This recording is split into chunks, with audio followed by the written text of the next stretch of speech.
Hmm.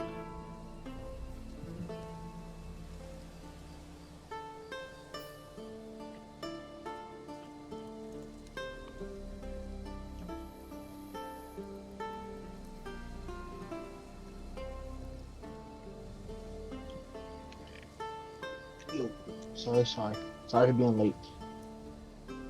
I'm just trying to get this passport situation going.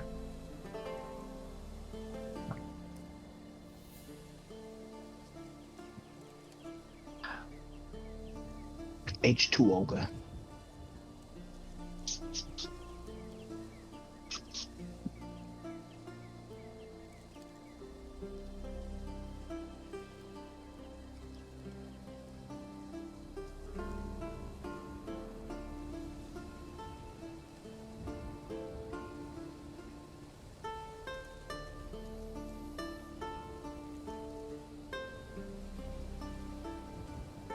Oh God.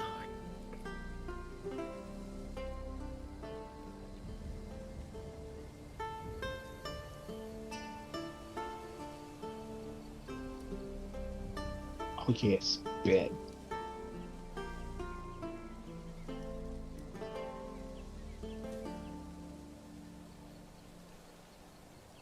Tell this man to bring pokey.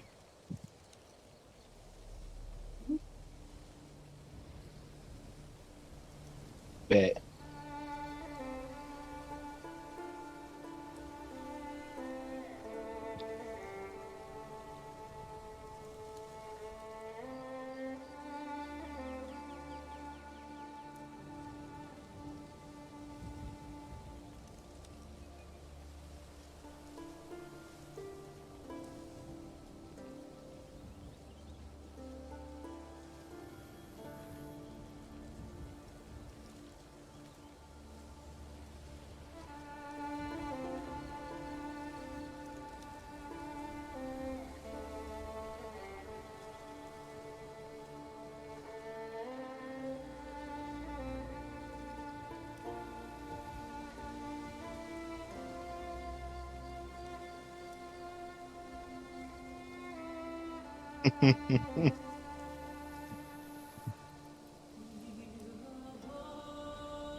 Yeah, yeah.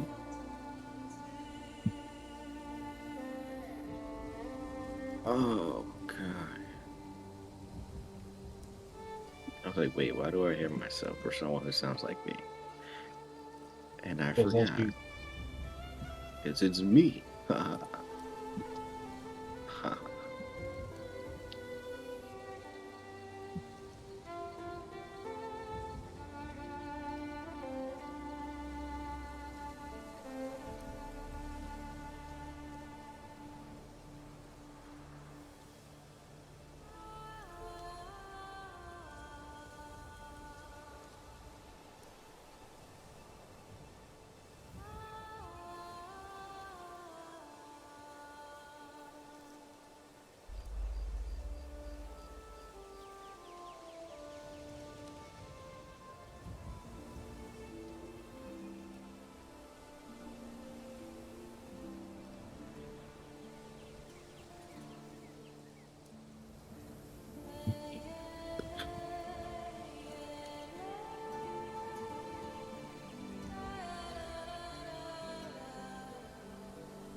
I don't know why. I don't know why it sounds like you choked on some water.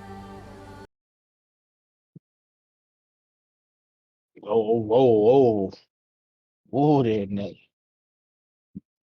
Let's not get too hasty there.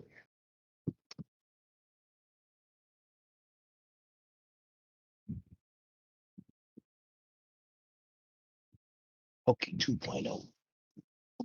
Okay, sure.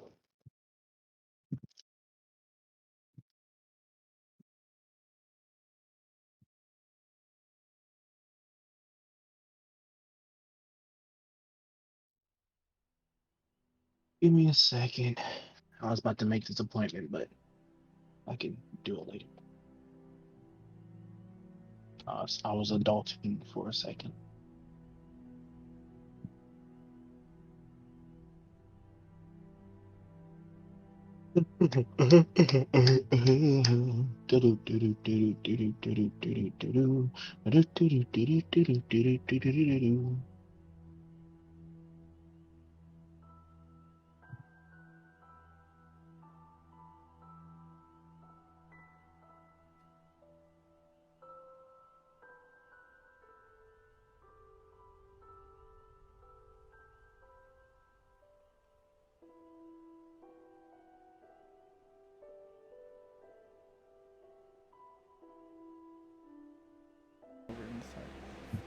Reset. Right. Okay, there we go. Picking up from where we left off last week, our adventurers were able to find the last remaining living dwarf from their quest by Mr. Lord Stonefell, who asked them to investigate a monster that was terrorizing the dwarves on an expedition, searching for a mine or caverns with jewels and crystal. However, many of the dwarves had gotten lost or fallen victim to different types of monsters and creatures in those caverns. You saved one of the remaining, making an alliance with a illithid or mind flayer, and on leaving, you returned to Landrin for reward and rest. You did various sorts of odds and ends jobs, shopping, crafting, learning. You were debriefed with for a little bit with Corinth Noon, and then you went on to meet one last time at the end of the week and have some food, drinking, and just breaking down what you've gathered so far and potentially what you could do next. At the end of that night, however, an attack had taken place near the tavern, and you all followed a blood trail to find a creature drinking the blood of one of the patrons.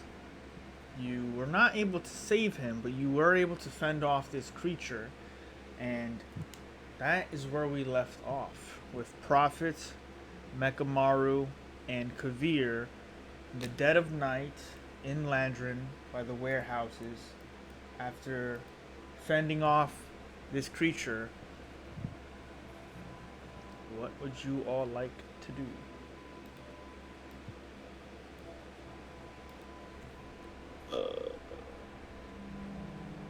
Sec.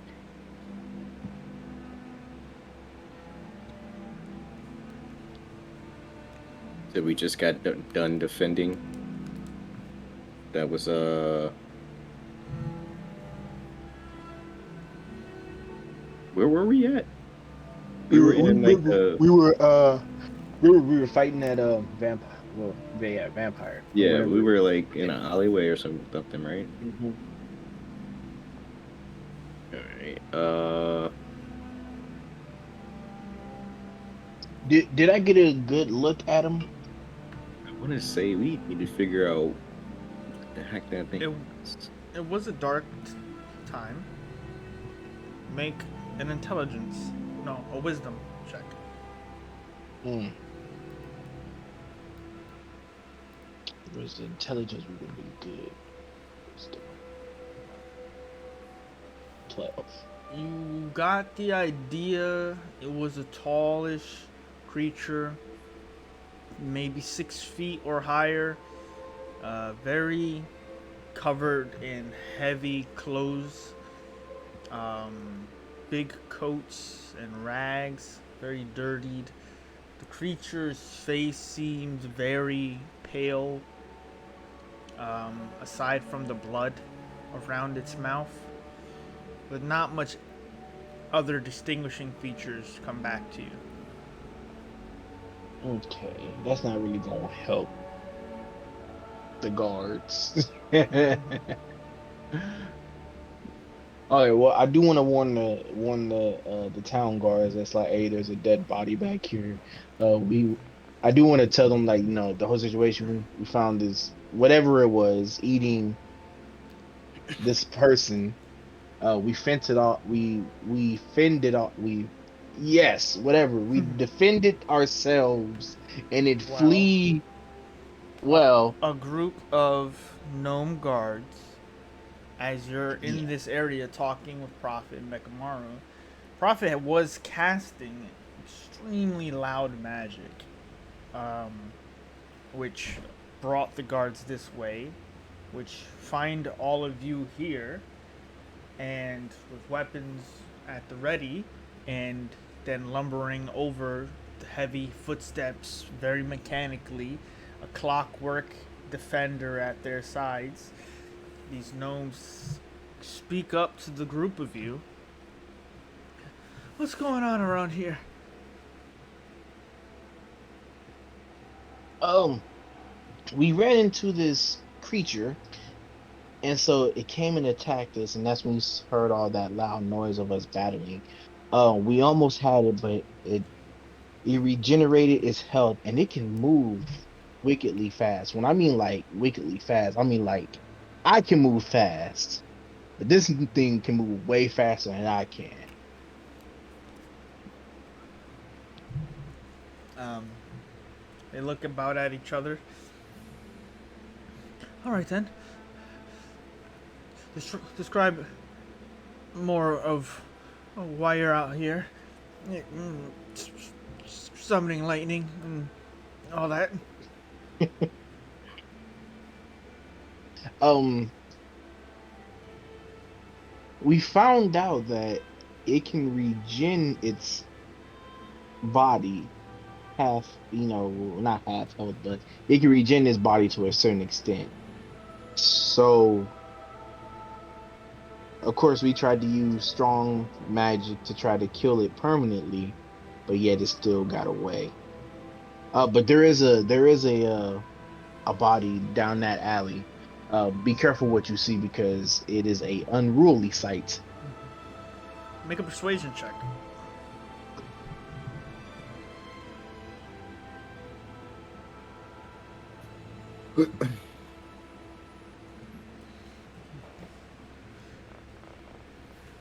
They look about.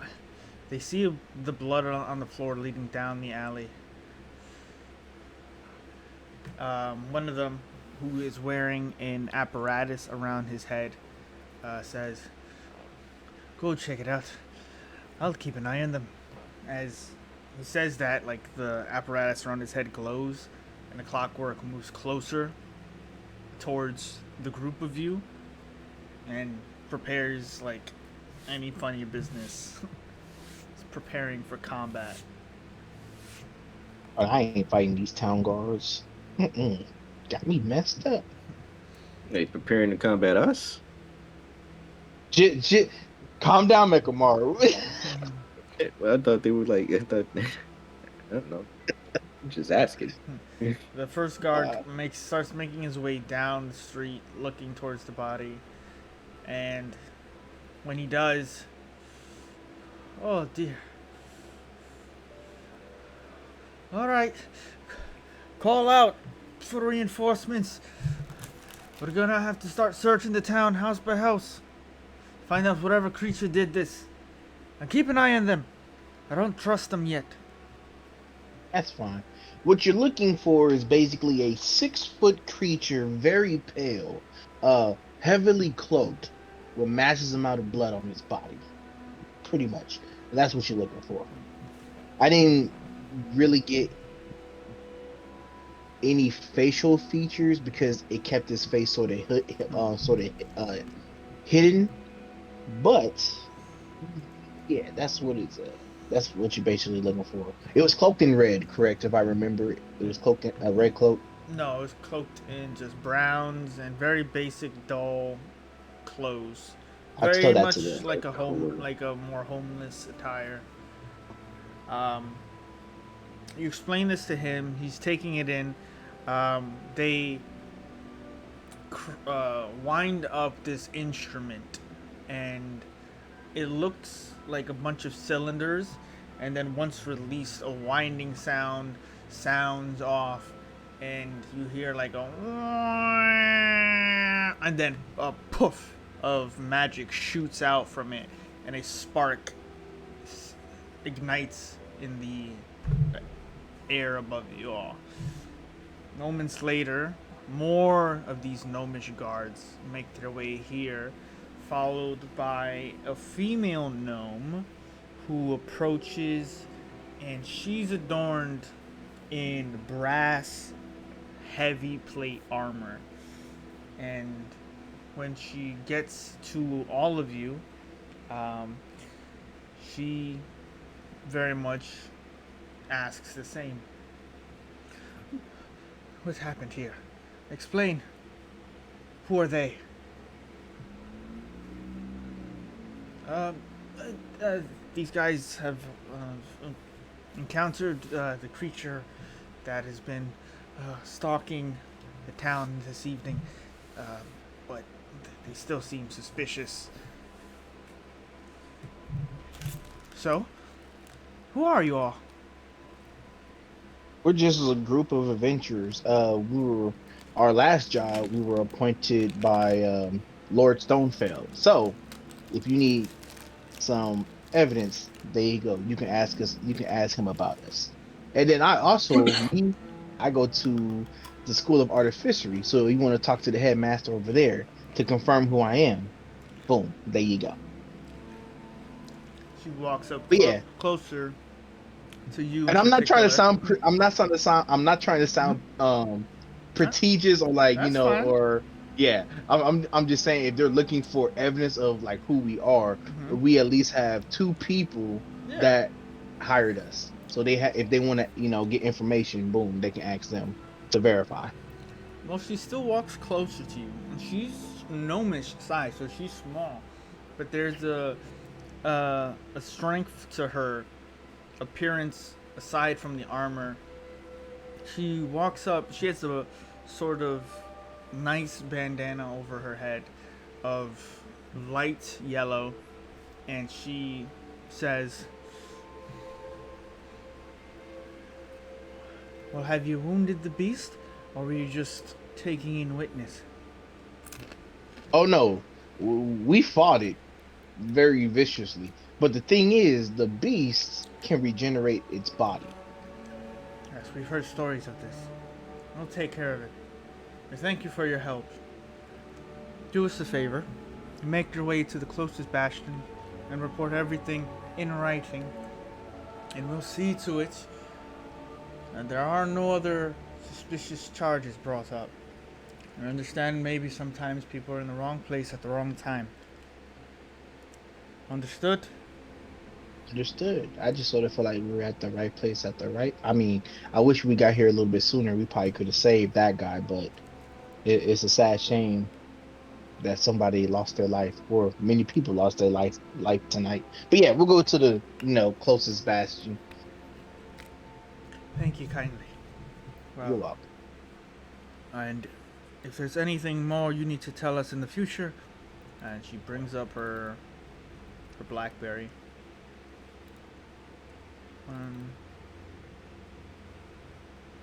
Lantern. Where is she?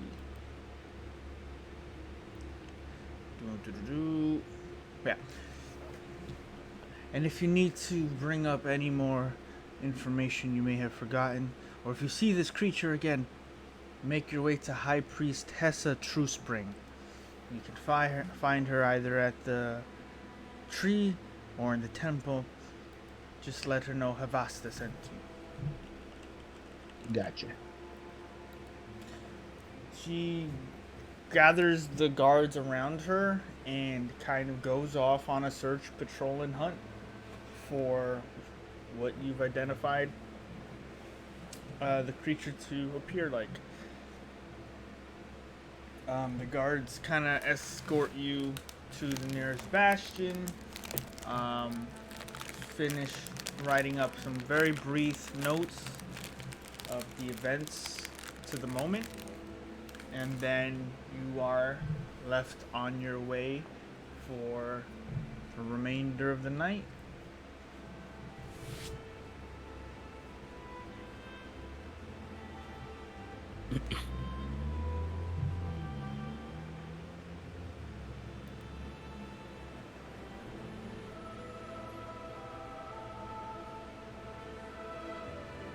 You said we're left where?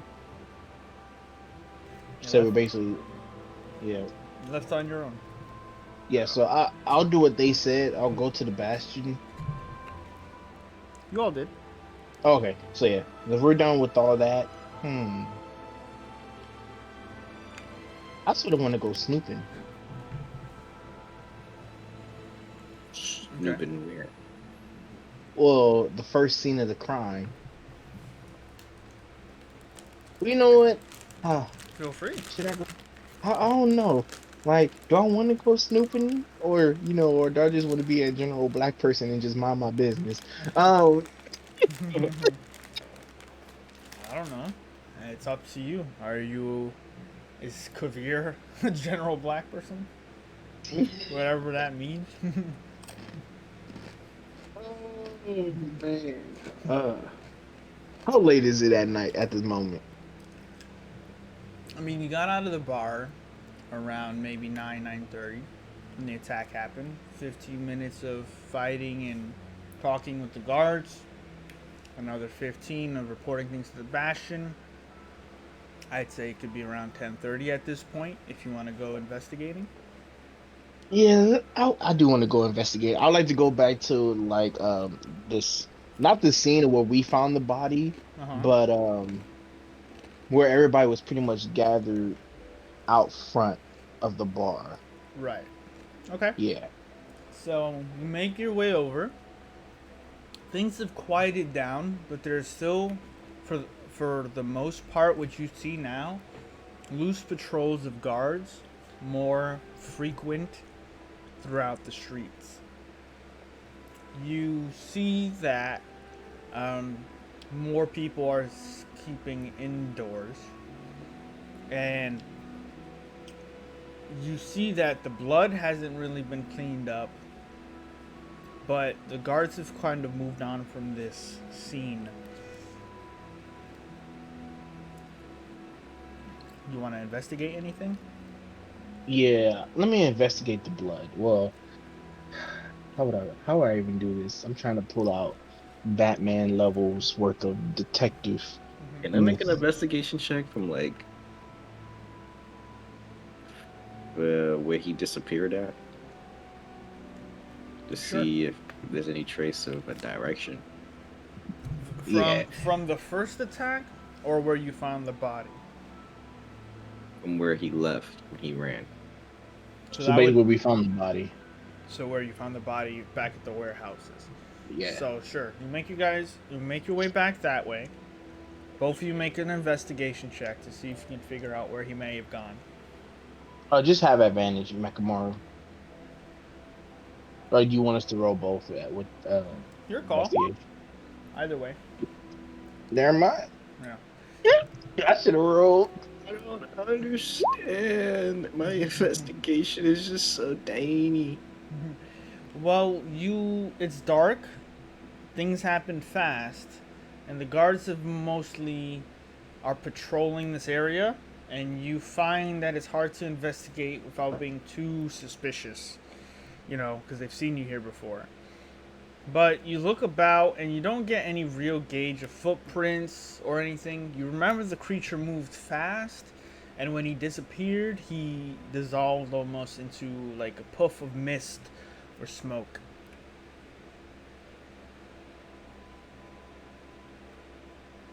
Hmm. Okay. Okay. I mean, we really don't have much to go on. Yeah, I'd rather just head back to the inn because I don't want to look more suspicious. I'll just head back to the inn and get a good night's sleep. Well, you're near the patrols, so why don't you guys make me a stealth check? Lord.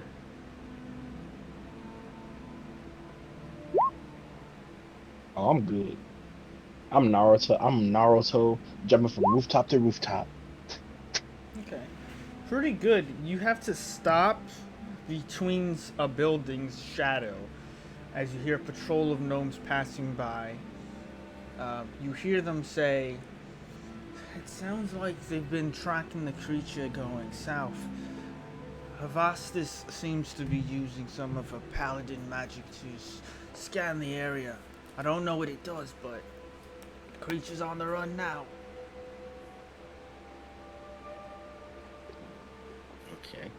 I look at Mekamaru like, do you really want to head south, or do you want to go back to the inn? Wanna get this creature. Okay, we head south.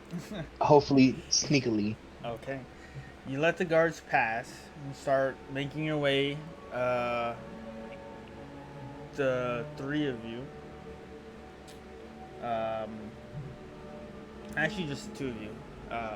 Prophet is going to make his is going to stay at the inn tonight.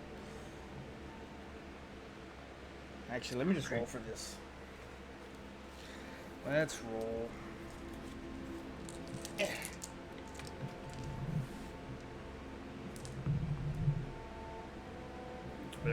So Prophet says that he's gonna stay at the inn. If you guys aren't back within a couple of hours, he's gonna go searching for you guys as well. But to be safe. So Okay. you two make your way south, following the rumors and whispers of the patrols, and eventually there's even times where you catch up to Havasta, who is casting divine magics throughout the town and clearing homes. You see people sort of looking out their windows, gossiping. You see people being told to make sure they stay indoors until the situation has come to an end. You hear people whispering about who's at fault, letting in all these refugees. All these humans have made security, more laxed. But eventually, with time, you make your way to the outskirts of Landron, and you find that it's extremely late, it's extremely cold. Make an investigation check from here to see if you can find out more or where to go.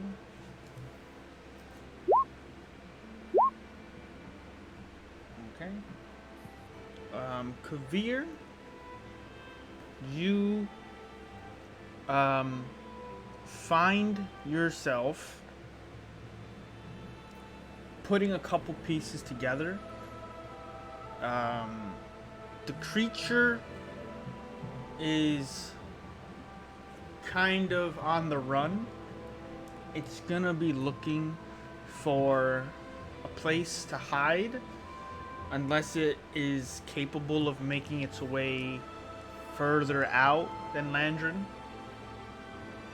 You start asking questions if there are any abandoned buildings and stuff like that that maybe be left alone, and you get word from a man who's on his way out of the brewery. He says, "Yeah, you can go check some of the abandoned places by the old mills and stuff. Ever since we've grown, we've kind of pushed more of the work out beyond Landron to the lumber hills. So many of the mills and warehouses around here might be a little less preoccupied.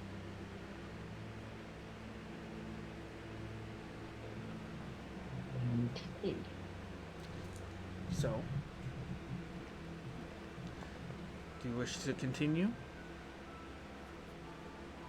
You said it's out past Lantern. Yeah, a little bit. Mechamar, you want to keep going or turn back? Kind of want to keep going. But it's like if it's outside Landry, we don't know what kind of dangers we also can. I mean, you're right. Outside of the We could. town proper, not outside of like the region. Landron Still, is a confined town that has various outskirts. You have the fishing village. You have the fishing set areas. You have the abandoned farms and mills, stuff like that. But it is your call. that part I get. My part is my thing is like Scared, Potter? You wish.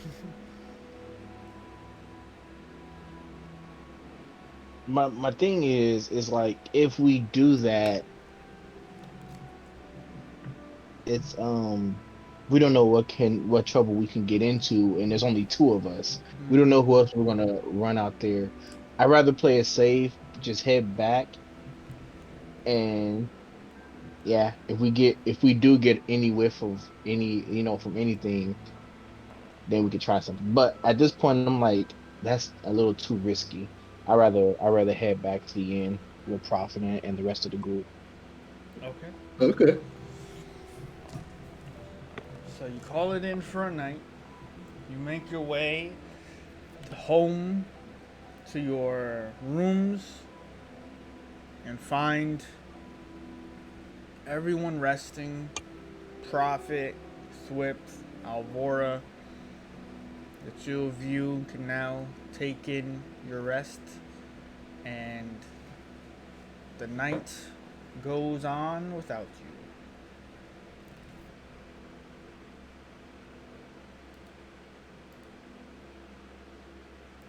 A new morning rises.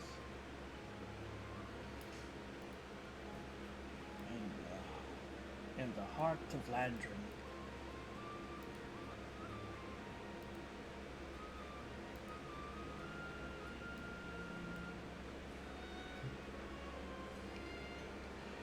So, Hmm. in a new morning,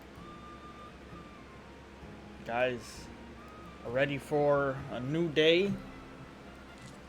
What would you like to Yes, do? indeed.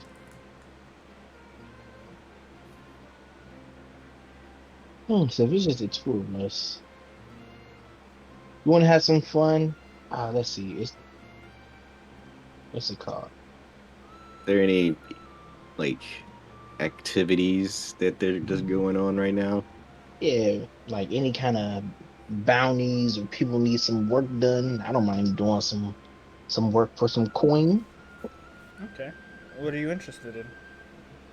If there's like hunting monsters or oh wait, didn't Prophet find that camp of well he didn't find but he read it on a piece of paper like the camp of ogres or orcs or something like that. Yeah. Yeah, I wouldn't mind doing that. Okay. So the two of you make your way to Sebastia's tavern, where you were just last night, and approach with the contract in hand. And Sebascus is a dragonborn who is usually not wearing a top. He's never wearing a shirt. You can see this um, dull red scales as he sees you all approach and with the contract in hand. Looking to claim a bounty. Yes, sir. We heard that there's been some trouble about. I don't know why I'm using this accent. Let me stop. Yeah, we heard that. there's some, orcs or monsters making it harder for people. And I Well, would like to use some of my skills. well, there is some danger in the lumber hills. The orcs from Solitude have been wandering about here, more close to the trade routes where we bring in the wood and resources from the borderlands. If you're interested, Oh yeah, I'm interested. Indeed. he wipes down the counter a little more, and he says, "All right, be back here in 1 hour. I'll let the next caravan know that you'll be joining them. Okie dokie. All right, happy huntings." Say about an hour before your journey outward.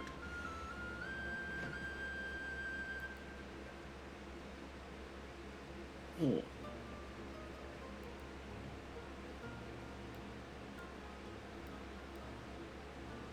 Okay, so we got an hour to prepare. Okay. We're dealing with orcs. What are orcs weak to? We're going by a lumber yard. Okay. They're weak to violence.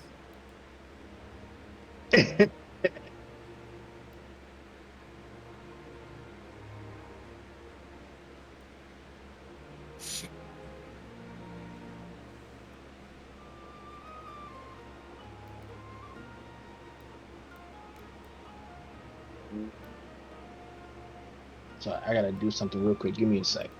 Okay.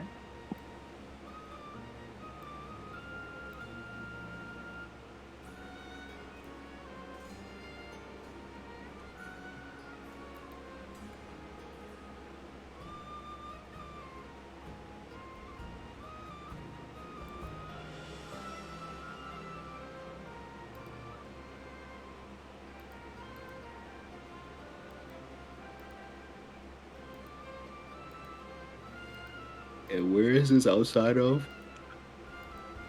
This is around the lumber hills.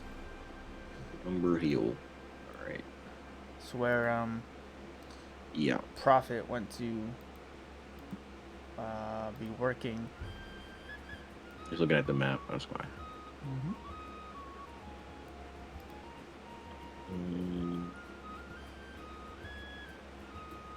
I'm supposed to be meeting them at the outpost right here, or He said come back in an hour and there will be a caravan to take you to the lumber hills. oh, this is just our direction towards Lumber Hill. Yes. Okay.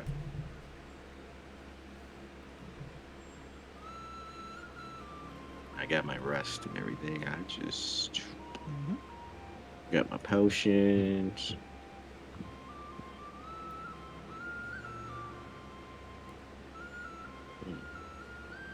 So what I want to do, yes, let me go back to the general store. I just want to buy some sling bullets for my slingshot, and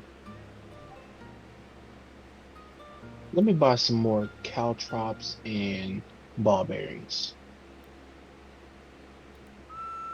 Okay. That'll be it. I would say altogether that'd be around 15 gold.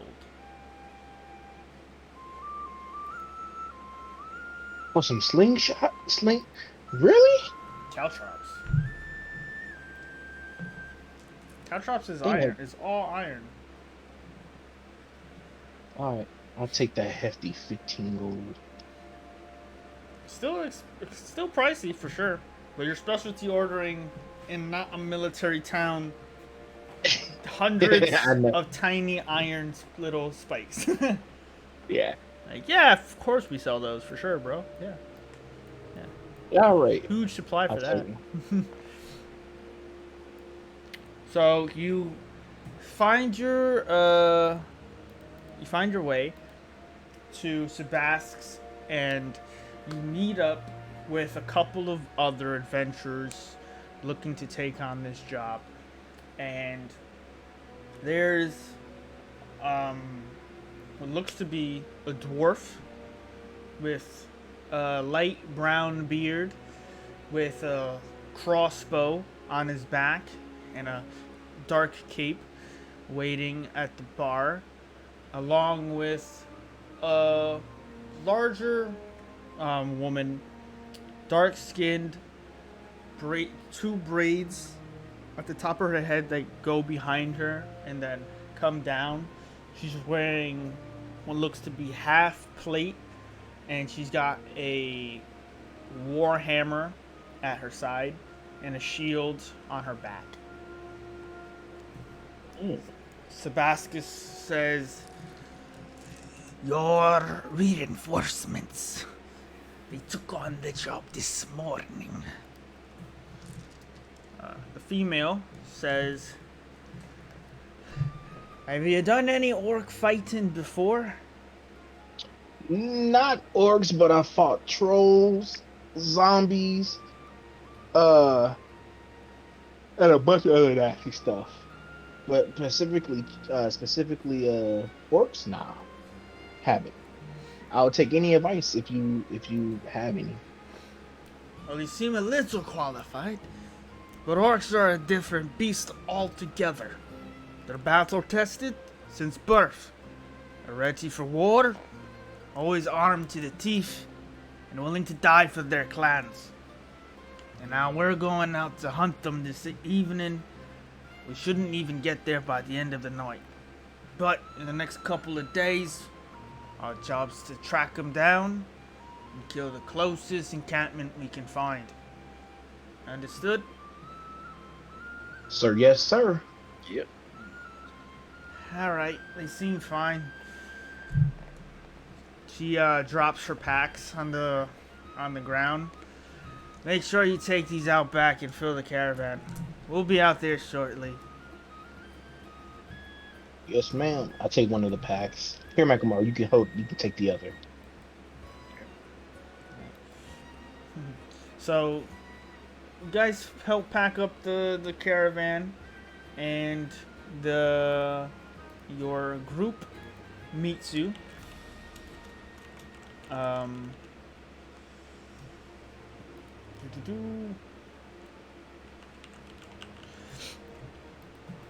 So the dwarf introduces himself. Oi, I'm Tarvor. I'm pretty good with a crossbow. A little bit, use a hatchet. A bit of light weaponry. Don't get too far out of my line of sight, and things will be peachy. Okay, nice to meet you. That one there, that's Big Adge with 2 G's. She's the boss. You said big With, with 2 G's. Oh my god. Is that the whole name? Is Big Adge with 2 G's? Or just Big Adge? Big Adge. Big Adge, okay. ANGG. Gotcha. Yeah. Because I remember I have an old friend, a pimp named Slipback. But you gotta say a pimp name is also part of that. So I was just wondering if Big Ange is with 2 G's is part of that name, you know. I wouldn't ask her.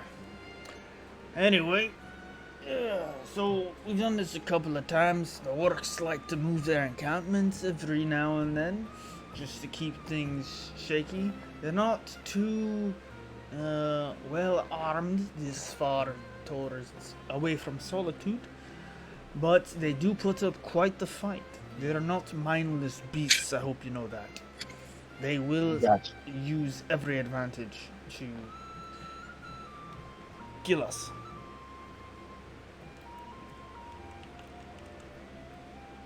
Alright. So Okay. with that, you gather up your belongings, you set up the caravan, and within the next hour, you guys leave from Landrin towards the Lumber Hills, searching for uh, orcs, an encampment potentially, and to drive them off, keeping this region a little bit safer for the people to make their work.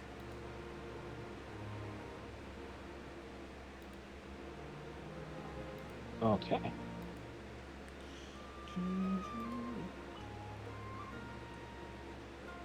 Let's see. So, after the first day's travel, you find your way traveling through mills and farms, homes and whatnot, and you are once again in the wilderness of the Greenlands.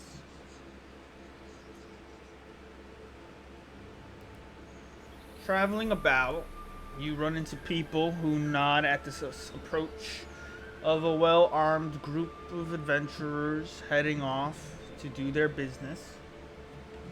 Big Ange is leading the caravan's horses. She says, "So what kind of business are you in, fighting trolls and undead?" The business that will hire people to solve problems. We're problem solvers. Oh no, no, no. Let me just erase that whole sentence because now it feels like our names will be the problem solvers, and I do not want that. Yeah, our name's not the problem Too solvers. late. Yeah. No. Well, whatever you call yourselves. Just keep an eye open. We're not there yet, but the outskirts of the Lumber Hills leads us to the borderlands. If you haven't been out this far, it's safer than most. And that says a lot.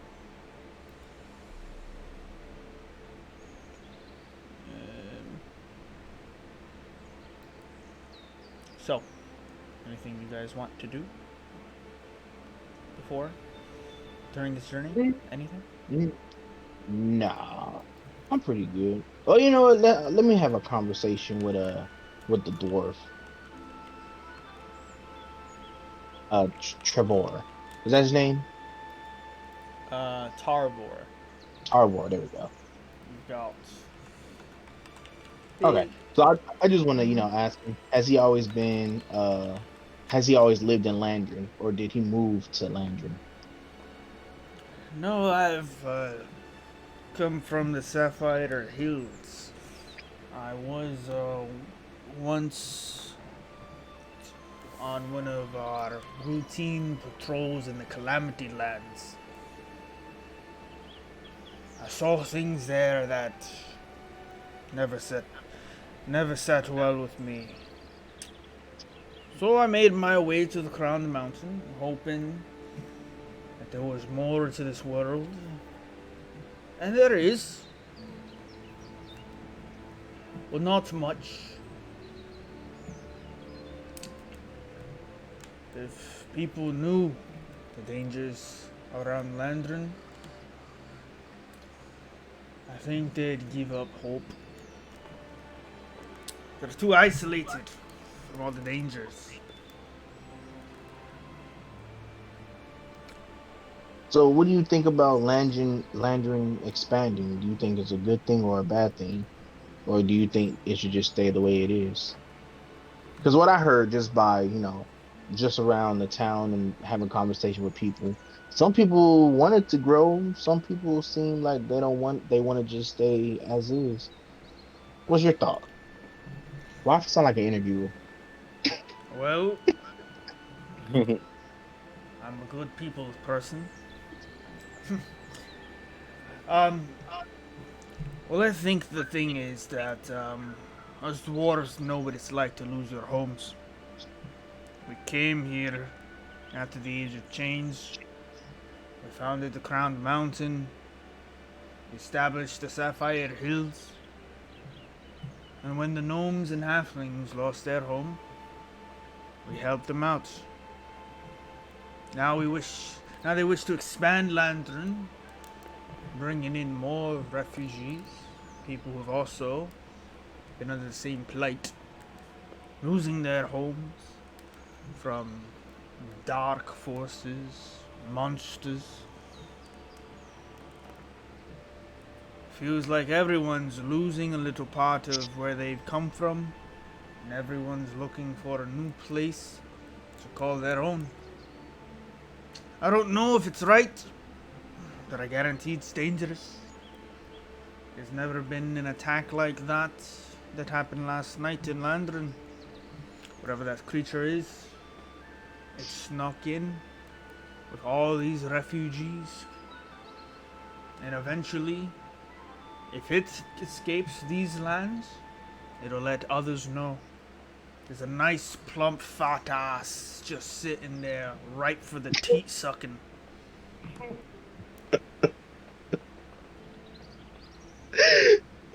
Okay, two things I would like to do. First, Get the involved age. in teat sucking. No, no. He mentioned the age of change. Was that a specific or particular point in period, like something big happened? The Age of Chains is what is referred to the time when the dwarves were enslaved by the giants. Okay. Would that be common knowledge in like to almost everybody in this world, or only just basically to the dwarves? I would say, as an artificer, the dwarves and gnomes work very close together in the artificery. That's something you would have picked up on. Okay. It's not common knowledge outside of dwarven culture, but these ages are also identifiable by the race specific. So, like, the Age of Chains is not a time period that it was for everyone. It was a time specific to the dwarves. That's what they call that timeline of their captivity. Okay. It's like if you were like, what happened during World War II? You know? Yeah. So, some cultures have a different name for what happened to them in those times. Not just, but the rest of the world might just know it as, World War II. Okay. The age of change. Chains. Yeah, I got it. I wrote it down Oh, yeah. on Yes. the if I was correct. All right, age of change. At first, I thought it was age of change because that also makes sense too. But the age of change. Yeah. Oh, could I mean, if you don't mind, I sort of do like the history, but what is or what happened in the age of change? I mean, we got nothing but time. No, for Hmm. sure. Don't talk to people outside of my own kin about this. But it's something we rehearse all the time. Um, Moradin, our old father, he looks up as he says it. You Hmm.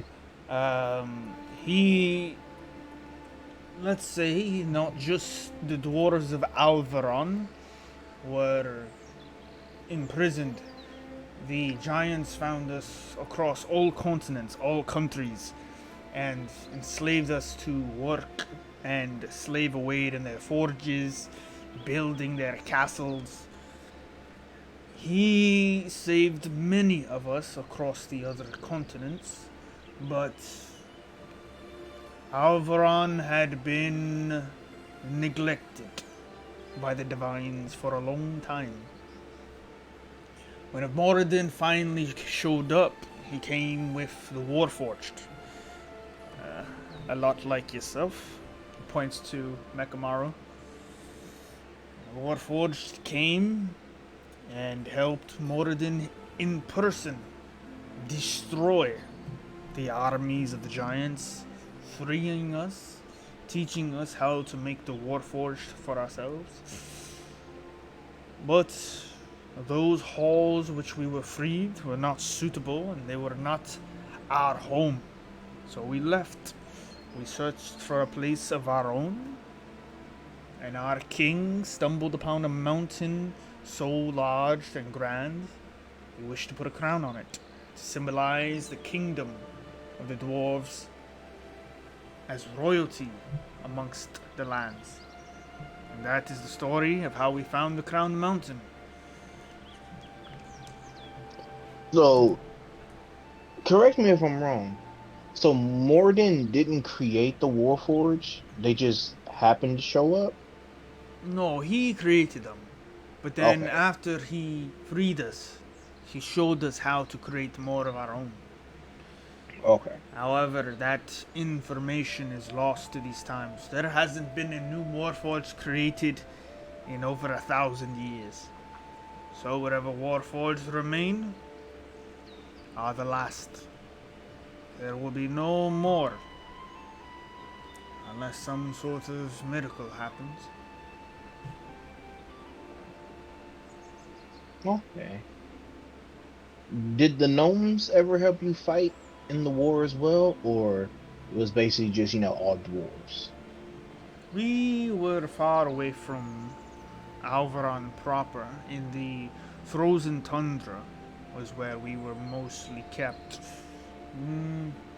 Gnomes were on their own down here. Last I checked, they avoided much of the calamities and dark intentions during those times.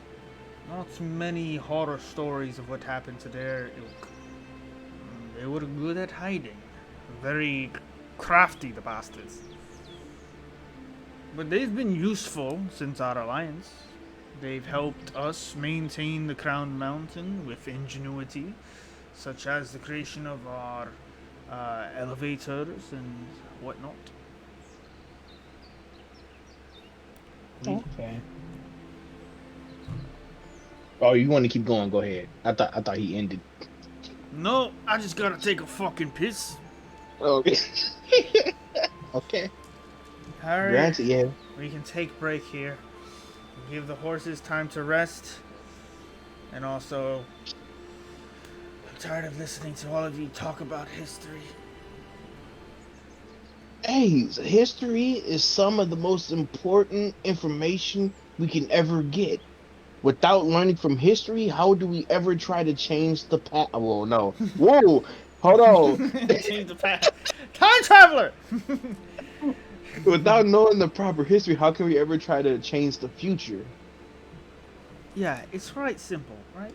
You see, you try to live a decent life, and then when someone tries to stop you, you fucking kill them. And that's all about it. That's all Alvaron ever really is.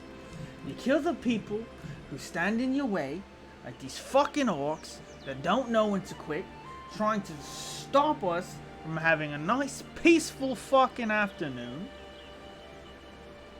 And you just kill them. And that's it, really. What more to know? I mean, you look like you have fun killing orcs. I have fun killing. Oh, you just like killing, period. Bad things. Most of the time.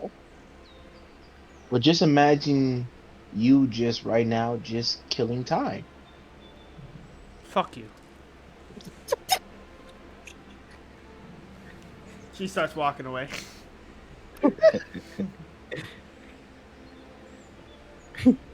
Oh, I set you up on that one.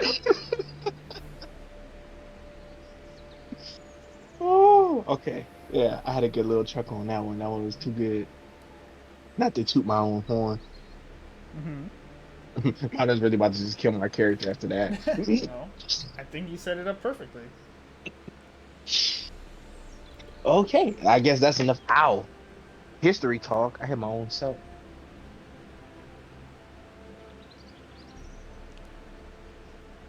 So the next couple of days, I'll make tomorrow FaceTime. Don't let me do all the talking.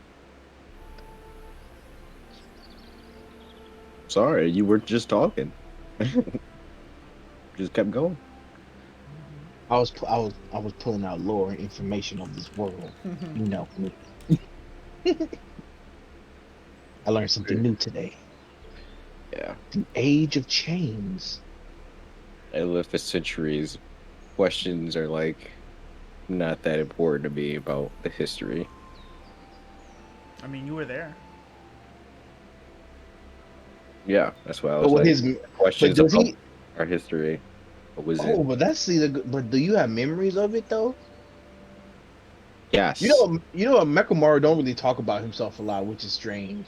I mean, there's no one else Have here. you ever Feel have free you to talk. ever asked me a question about that? You know, I really haven't actually. Every time you guys ever came across that subject, it was someone else telling you about it. I had no objections. You know, Mekamaru. Yeah, since we on this journey, tell me your experience of what happened in the Age of Chains. The age of chains. From what I remember, we were sorry. Oh God, we were in a great war with giants. I believe that's when I first met Prophet. Prophet's been around as long as I have, but he just started fighting in the Crown Mountain. Um, Hold on, let me open this up. Where is it? Mine swipe. No, I'm joking.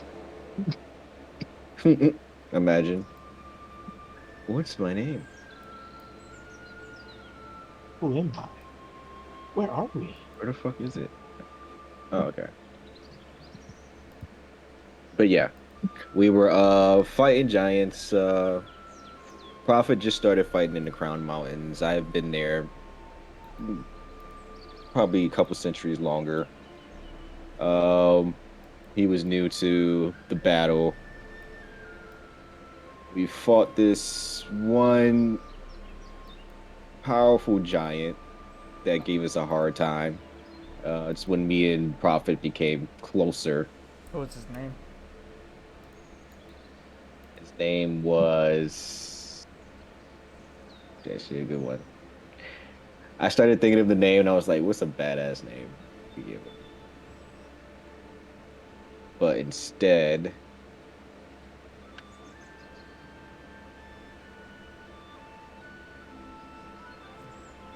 Wilfred the Frightening. sorry.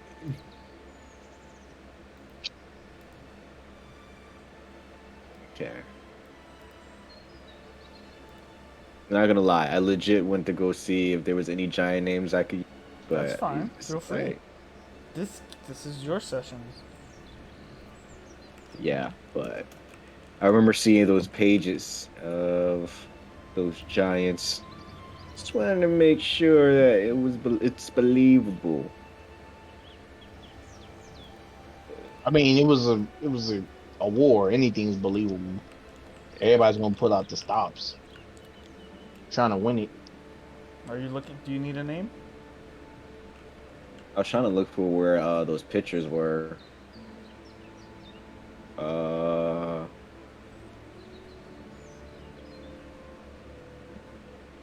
yes, I do need a name because I can't find that page of all the giants.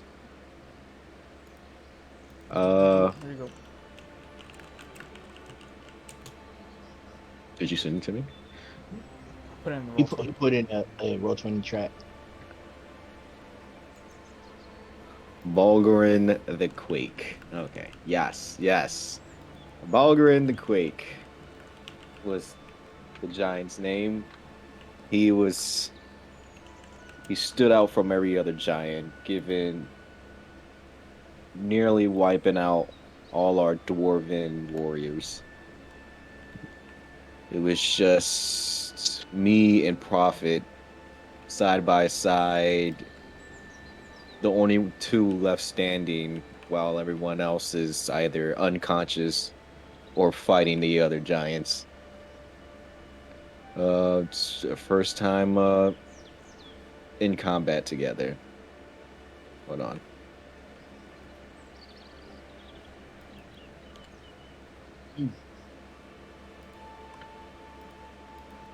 That day, Prophet saved my life. From centuries of experience in war, in his first time in combat, is the reason why I fight so hard today. A man of his level of intelligence and experience, I fight to be stronger, as strong as him one day, if not stronger, to protect him and one day save his life. A prophet saved many people's lives because he was one of the few warforged that could heal. He's one of the only one that knew at the time and saved the lives of many warforged when he devoted his profession as a cleric. That's why people regard him as a prophet. Oh, that's so sweet. I never knew this. Compared to my backstory, you guys are just Yeah, amazing. we were raised in war. We always had that sense of being the best in combat, one way or another. But we never tried to outdo each other. We never let that get between us. True brothers in arms. Warforgers have to stick together.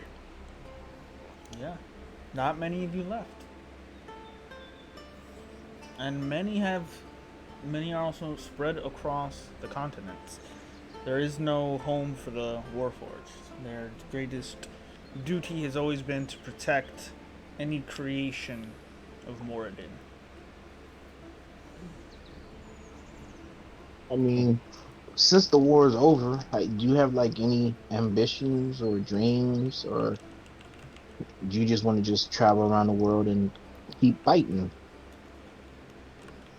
At first, I thought I wanted to fight to get stronger, but now, up until recently, I've just felt a sense of looking for new purpose. And I don't know what that is, but I know that this journey will help me find it. And I hope to be there when you do find your new purpose. I appreciate that. And best believe I am going to kick a lot of butt on my way there. Believe you, big buddy. I'm gonna take a quick nap. Okay.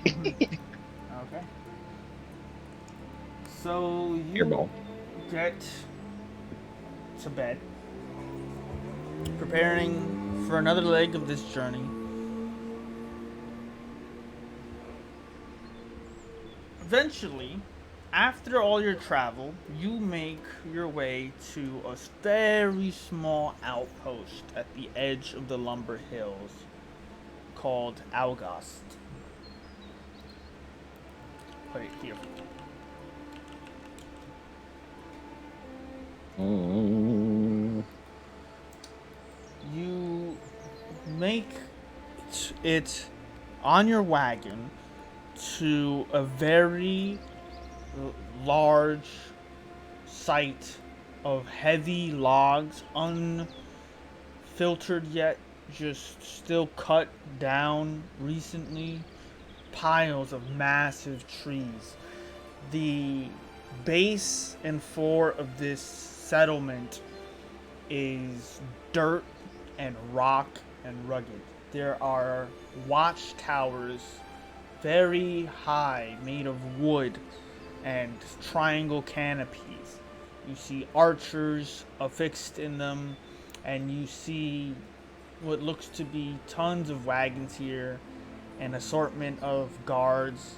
And as your approach, they call out, "So what's your business?" "We're headed into the fucking borderlands to go do your job. You have a Snap, problem snap. with that, or you want to just get the fuck out of the way?" "Let's see your contracts." She begrudgingly pulls out a sheet of paper. He starts reading the contracts of all of you, looking back and forth. "Alright, well, you can carry on with or without permission. We're just here to watch your back. Borderlands aren't safe. Not in these times, not in any times. So, if you find yourselves hurting, best hurry the fuck back now, won't you?" "Oh, I know where to crawl if I need help, and it's not up your ass. Now move." A snicker, and the wagon sets out from this sort of protective outpost in the lumber hills, and you all make your way further out than you've been before, headed to the borderlands. And it's at this time we're going to take a quick break, and we'll be back in about 5 to 8 minutes. Okay. Thanks for watching, guys. We'll be right back. See you in a bit. All right, let me go give me some water. Okay.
Okay. How's it going? What do you? Sorry, had to put some stuff together. Alright. So, picking up, you are in the borderland for the first time ever. Big Ange and Tarvor leave the cart and horses in August. They take some supplies, and she says to all of you, all right, we're gonna go hunting. Usually not far from this encampment. They like to keep their eyes on us as much as we like to keep our eyes on them. Now if shit hits the fan, we chase them down and we kill them. We don't need any of them warning the others that there's a hunting party until it's too late. If they find out that we're hunting them, things will get much more difficult for Landrin as a whole. Just keep an eye out. Stay low. Be out here for a few hours at the very least. They're out there. Okay. Gotcha. So, you guys begin traveling and searching, investigating and following tracks in the thick, dense forest that is the borderlands. Away from civilization or society, very few have ever been able to say what dominates in these lands. There's talks of war bands of orcs, ogres, giants, and creatures too dangerous to be left unattended. Settlements and villages that come about in these lands do not last. Nor does anyone think they can set up anything organized here anymore. It's too close to the Calamity Lands, and it's too far from any bastion. So, it's left to remain wild and unchecked. And as you guys are traveling through these woods, I'd like everyone to make a stealth check.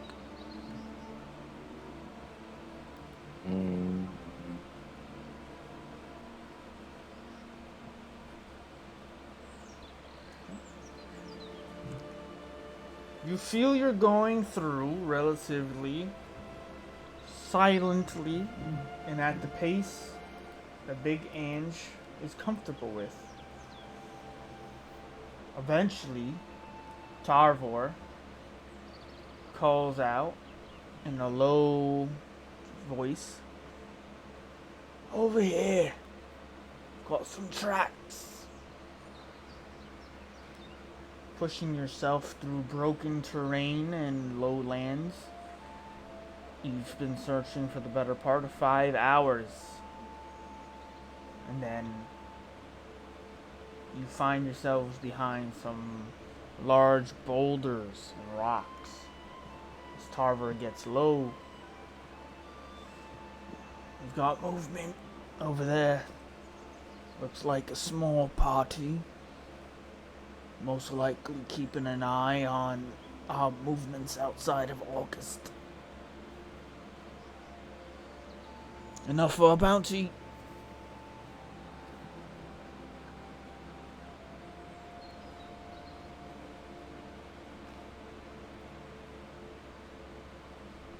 Don't just fucking stare at me. Are you guys fucking ready?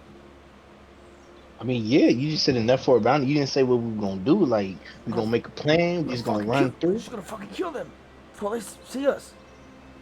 Okay. Let's fucking go for it. Let's go. Alright. Big Ange says, alright, I'll give Tarver the first shot. You two wait here. I'll charge out and whatever come out first. There's bound to be more of them. Whatever rest start fucking flanking me, that's who you fucking charge and kill. I swear to God, if I'm outnumbered 10 to 1 by orcs and you guys are still behind this fucking rock, I'll fucking kill you first. Okay, give me a second. Don't start this yet. Hold on. 1 sec. See, I told you he's fucking... I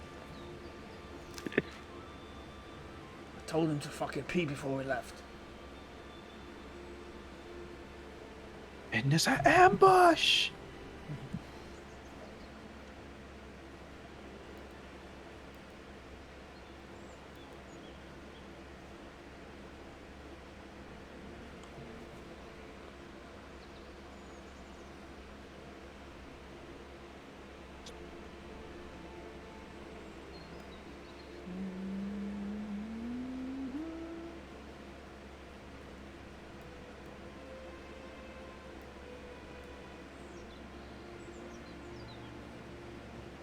Back. Begin the slaughter. So you find yourselves between in a opening of large trees, boulders, rocks spread about, an encampment of orcs amidst this area. You see a large tent just maybe 30 feet away from a smaller one. 2 orcs patrolling the southern one and 1 orc on the larger encampment. Nothing else out of the ordinary. A simple encampment that just happened to have these orcs here. Tarver readies a crossbow and fires. Hits for 5 points of damage to an orc. Oh, sorry. Sneak attack. 5 more. He fires off a crossbow and it impales the orc, and then he starts to reload. Big Ange jumps out from the boulder and starts charging out, shield and warhammer in place, as the orc and another start rushing towards her, and she starts engaging in them. She immediately blocks a great axe swing and strikes the first orc for 6, and then another 6. Still standing, but looks rough as Big Ange just slams multiple times into her warhammer. The other orc flanks her and starts smashing at her, but she blocks 1 attack, gets hit by the other, gets hit for 5. And that's when you all hear voices coming from the larger camp. Orcs start coming out of it and seeing battle. What do you guys want to do? Seeing battle. Go a help. So are you going to help Big Ange, or are you going for the orcs that came out of the main camp? The main camp is coming. It's in front of us, right? Or is it behind? It's close. They're about the same distance. But the orcs from the large encampment are just coming out. The other orcs are already fighting Big Ange. Are you going for the large encampment, or are you going to help Big Ange? And they're both the same distance, Big Ange and Yes. I go for the encampment. Okay. So you guys. I'm gonna help. And I'm gonna help Big Ange. Okay, so you go over to help Big Ange, and Nakamaru goes to engage with the orcs. And that will bring us now to the map.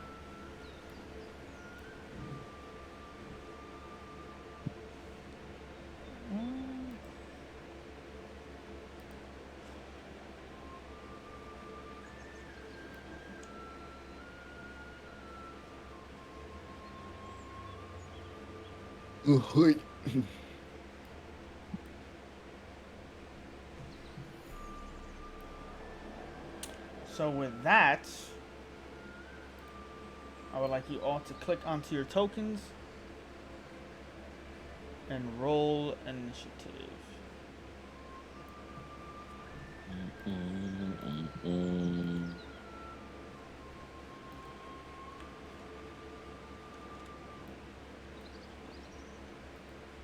this way. Oh.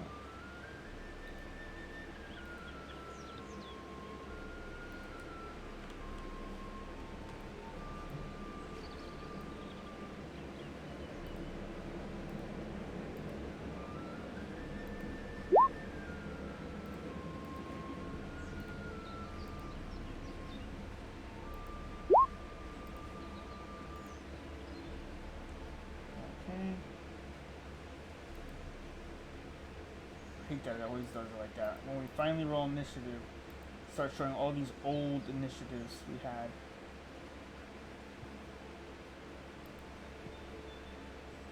Okay. Mechamaros, 2 Mechamaros. Alright. So with that, let us begin. So big ants. So Kavir, what's your dexterity bonus? I believe mine is +3. Double checking. Yeah, mine is +3. Okay, so you will be going first. Let's get some combat music going.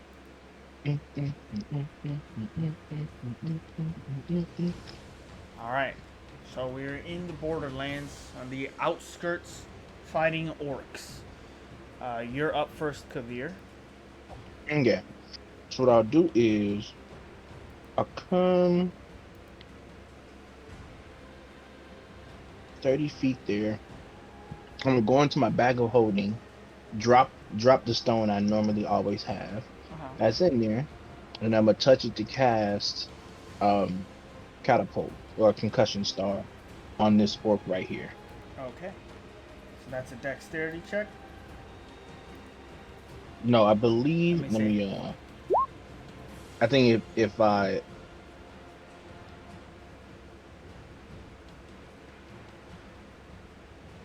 Yeah, dexterity saving throw. Yeah. So that's a 12. Yeah, you fail. Okay, roll some damage.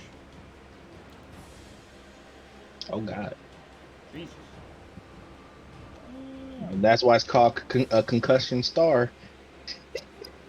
Well, sharpshooter doesn't work on because it has Yeah, to so be it just attack be roll. 9. 9. I mean, just Okay. 19. It's 19, but 19. don't count Yeah. the 12. Yeah. Yeah. I was like, Jesus Christ. 5, 6, and 8. All right. So you drop a stone, cast the incantation, and watch it fire off towards the orc. Big Ange ducks out of the way, and it cascades into its chest and shatters its rib cage. This one is definitely dead. And as a bonus action, I'll cast magic stone on my slings, and Oh, that'll be my turn. okay. You charge that up. Next up is the orc's turn. The first is going to attack Big Ange with this great axe. 13 to hit will not be enough, but that would have been a nasty hit. Yeah. He moves closer and takes a big haymaker swing. She dodges under it using her shield to protect herself. The other two are going to rush to Mekamaru, and with advantage by flanking him, they're going to swing Great Axe number 1. Ooh! Oh! Like that! The first one is 13 points of slashing. As he just swings for the fences, he screams out, and these orcs are dressed in brown hunting leathers. Most of their skin is gray. Their bodies are very well tuned, just muscular. They rush over. He got the good guy! And swing. The second one, also with advantage for flanking, is going to be 11 to hit. Miss. Okay. So with that, one only hits, and then it is Mekamaru's turn. So you have these two orcs at both sides of you. What do you want to do? So I just want to choose wisely. Uh,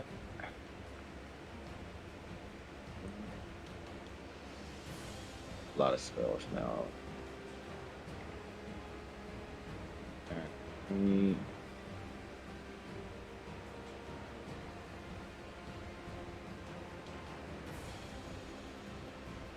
All right, I'm gonna do Earth Trimmer. Okay. Link it.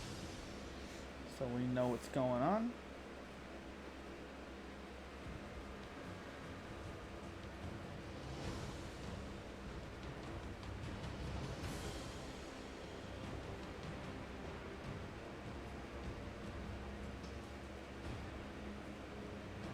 So each creature other than you in that area must make a dexterity saving throw on a field. Each creature takes 1d6 bludgeoning damage and is knocked prone. Alright? So let's see. Dexterity check. 13 for the first one is a fail. And 8 for the second is also a fail. So roll 1d6 damage. And both of these guys are now prone. So -2, -1, and they are both prone. Anything else you want to try?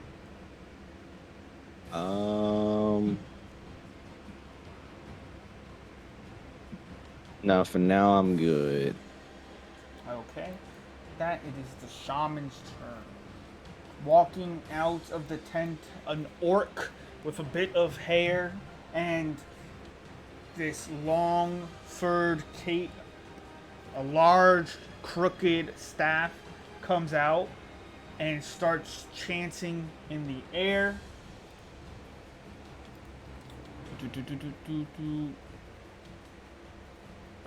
Let's do. That is within. Oh, that's almost.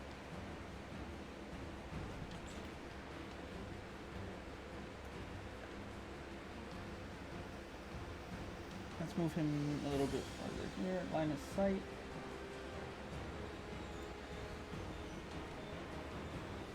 He's gonna come here to get line of sight on you, Kavir, and he's going to use his frost staff.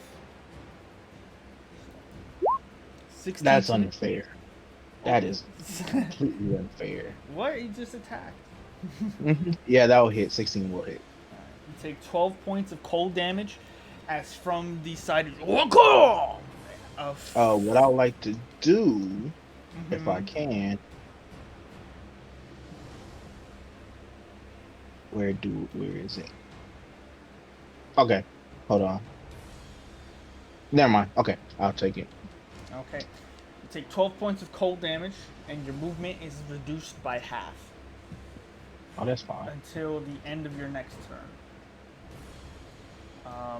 Then he will end his turn.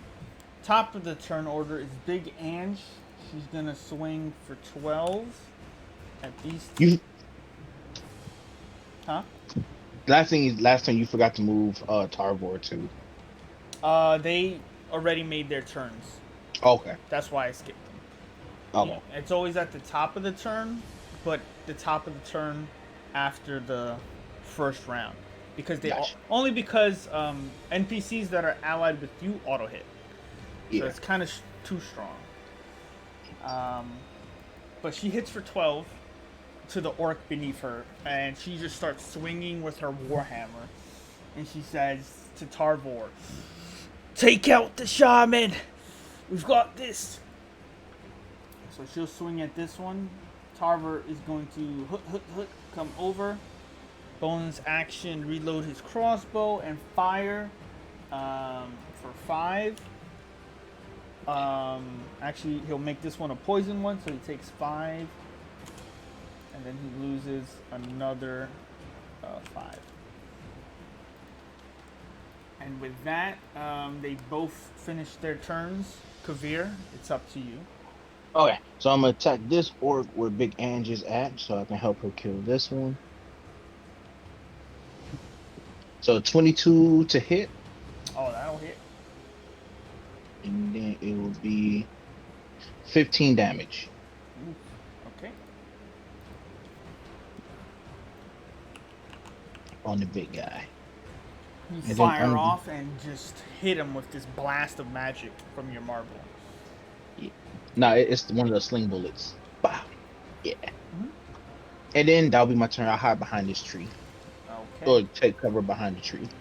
All right. This orc is gonna make an attack at Big Ange.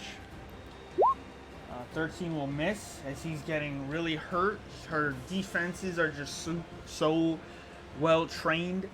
He slams his great axe against her armor, and she goes to try to finish the kill.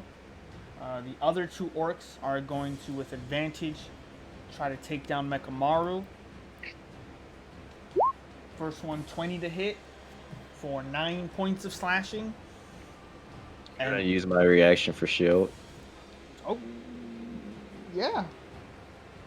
So, for the first time, you cast shield, you mutter the incantation, and a force field around you appears, and the great axe slams through it.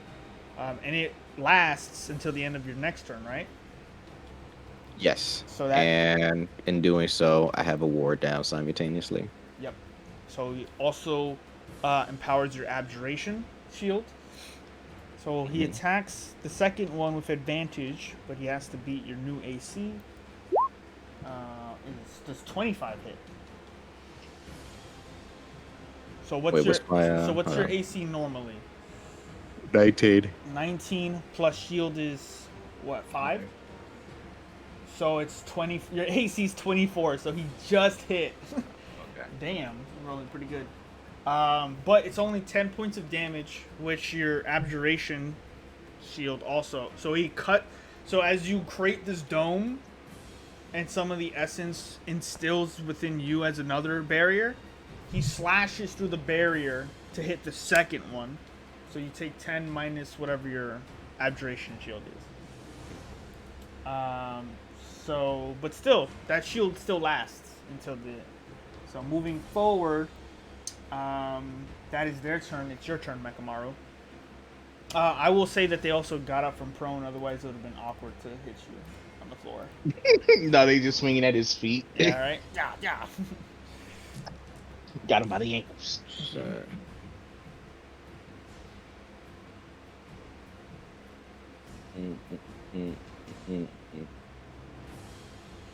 Okay, I'm going to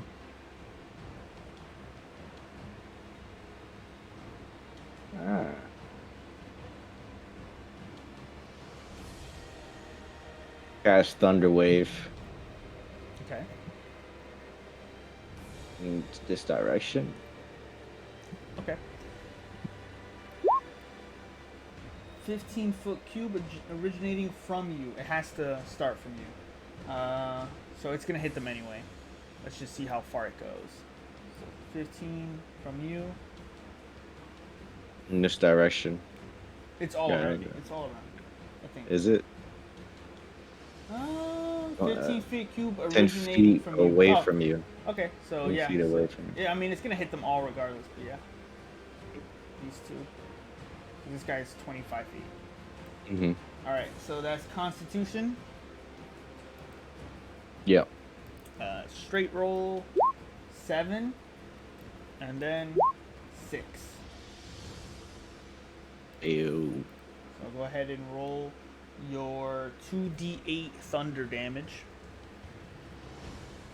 Okay. And it's 13 minus 7. Alright. So you fire off and they get knocked back 10 feet. Oh, this one goes into the spikes. And so does this one. So they both take an extra 1d, I'll say 1d8.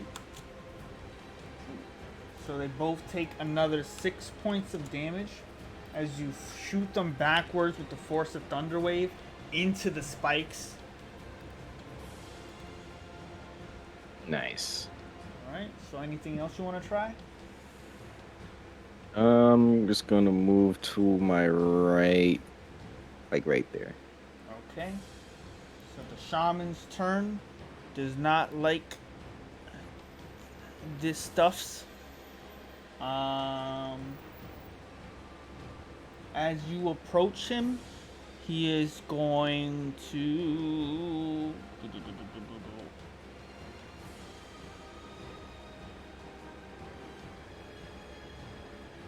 God, man. It's the only thing that'll be a. It's the only thing that'll work well, so he's gonna do it. I need aura. 20 feet. Immediately around him, he starts channeling and chanting this magic as cold winds swirl around him. He then moves closer towards you, Mekamaru, but you are now what feels like in the middle of a blizzard as winds are getting cold and obscure around you. You cannot see him in here, but the winds are moving with him. Okay. So everything in the blue sphere is obscured. Everyone in it is considered blinded. All right. So that will be his turn. Big Ange will go and finish killing that second orc and call out to Tarver, I told you to kill him. Yeah. And she'll start running towards the 5, 10, 15, 20. She doesn't really want to get in the blizzard. She's going to say, alright, we got to get in there. We got to stop this bullshit. Anyone have anything good to use? Now's the time. Tarver does not have line of sight. He's going to position himself closer, take cover. That's all he can do. It is Kavir's turn.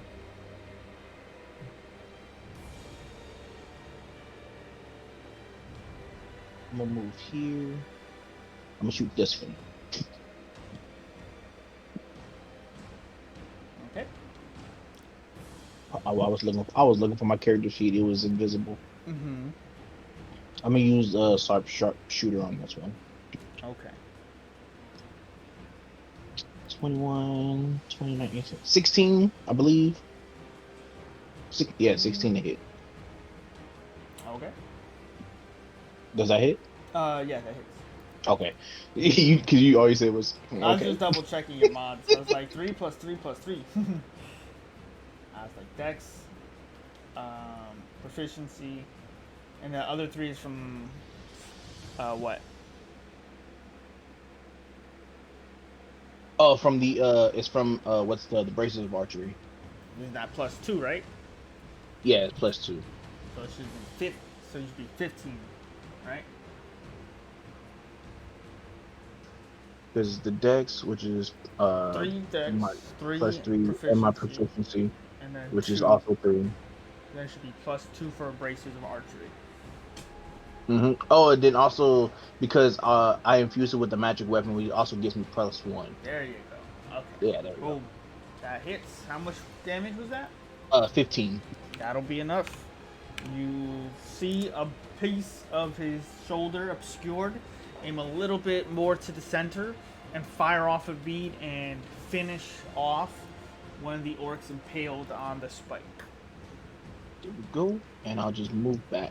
That's it. Wait, no. I can only move 15. So I move there. That's 10. So 5 right there. No, the effect was over at the end of your last turn. Oh, okay. All so right. You can move your full movement. Boom. I'll just move right there. Alright. It's the orc's turn. He's going to rush over. And he's going to take a swing at you with advantage because you're blinded. Mekamaru always in those spots. 23 does not hit because shield is still active, right? Mm-hmm. So he misses, which sucks. That 14 would have been nice. I rolled really good for great axes, I'm just going to say. He swings, and you feel the cold stinging of metal approaching, and you dodge it out of the way. Actually, you have that big-ass shield, so I assume you just block the fuck out of it.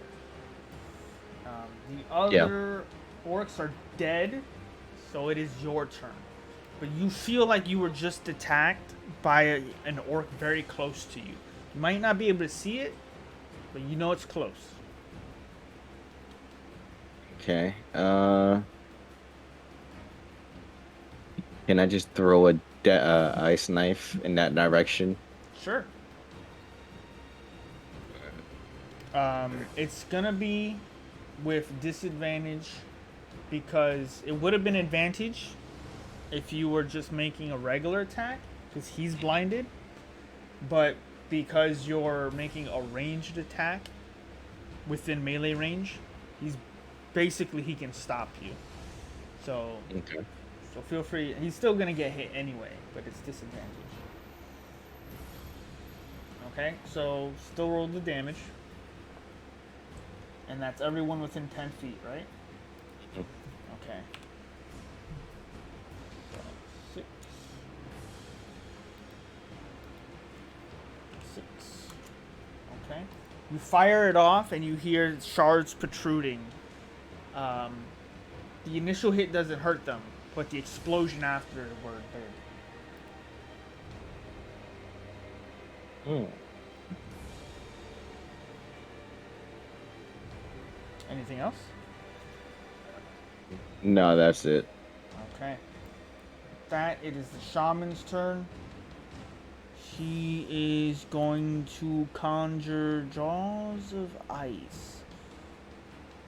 I need Kavir and Mekamaru to make dexterity saving throws.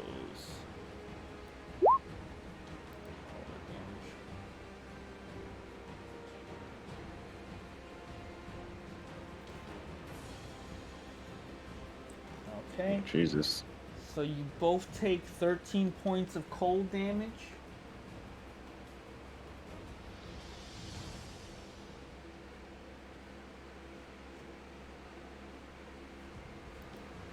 And he will move around here. Hard to gauge where he's moving, but the winds move with him. Top of the turn, the Ged is just gonna run in and just start swinging until she hits something. I'm gonna say because she is obscured and everything, I'm gonna not do the auto hit and just see if she hits in general. Let's roll.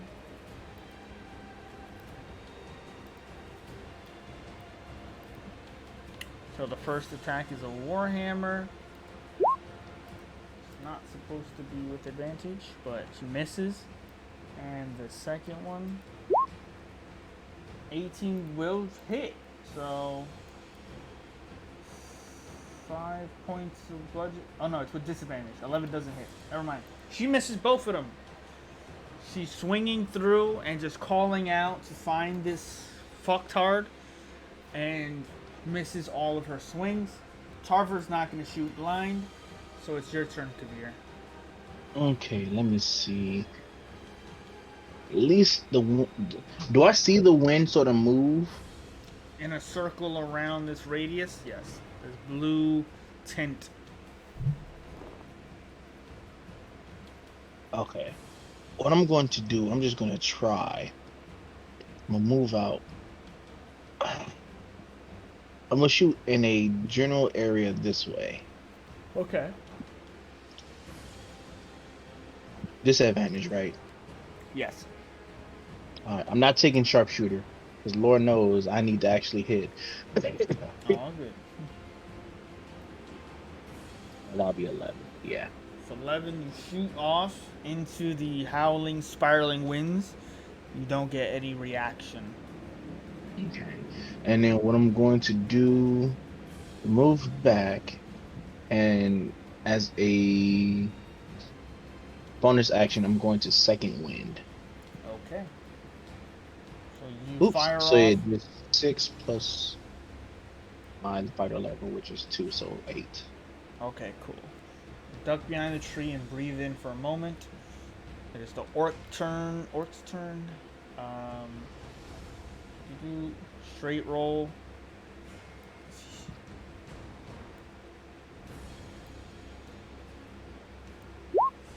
Still gonna miss. He's going to just chill in there. And it's Mekamaru's turn.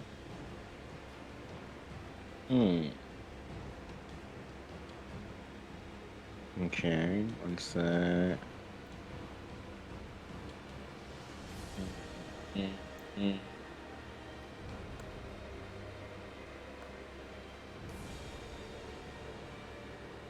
Yeah, dang it.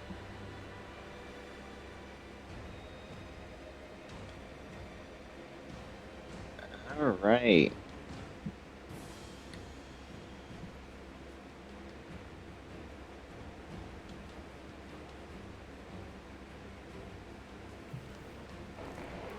I'm going to use Rhymes Binding Ice.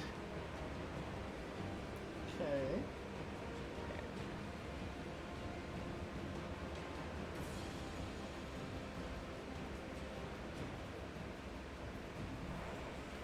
So, burst the core enemies from you in a 30-foot cone. Ooh.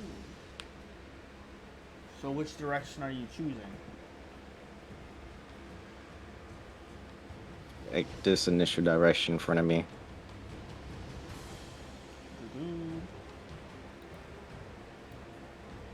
Like that?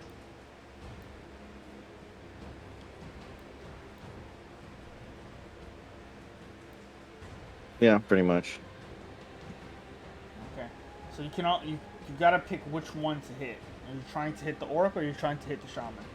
If you want to hit both, you can back up and then aim in that direction.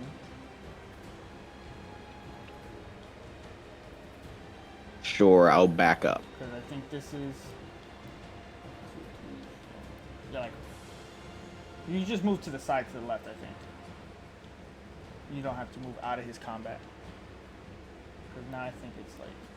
Now it's. Jesus, why is it always in like that? 30 foot.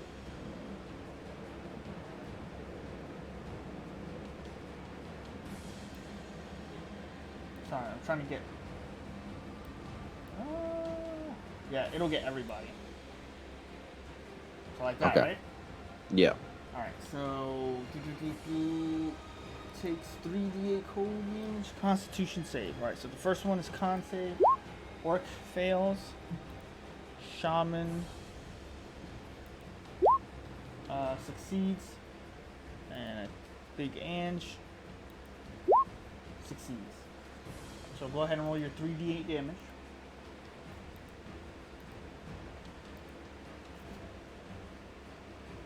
Nice. So the first orc just turns into, as you fire off, shooting out from your hands, all this cold energy within this blizzard. You coalesce it and then shoot it outward. The orc you've been fighting turns to an icicle. The other takes half damage. So does Big Ange.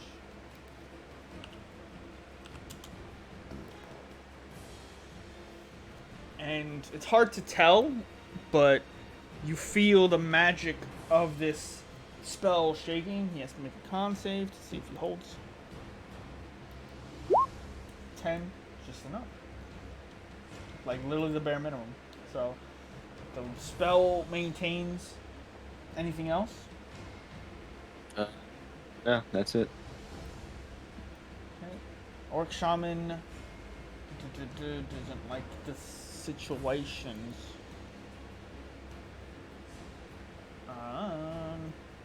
Everyone around him is dying.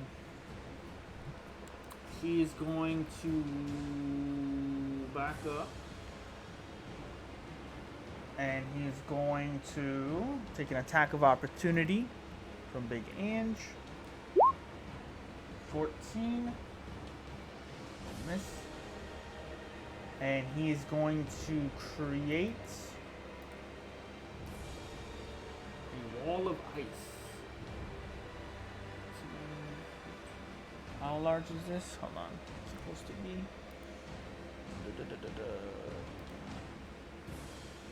Wall of ice. Okay. So this is a little too big. It's not that big.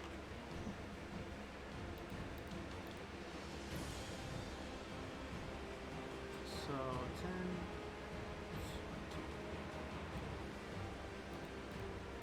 And then Big Ange has to make a deck save to get out. She's pushed back. A wall of ice appears. Increase from 5, 20, 25, 30. Bonus action. Oh no, he cannot use aggressive running away. He can only use aggressive running towards something. So a wall of ice appears, and actually he put it like that.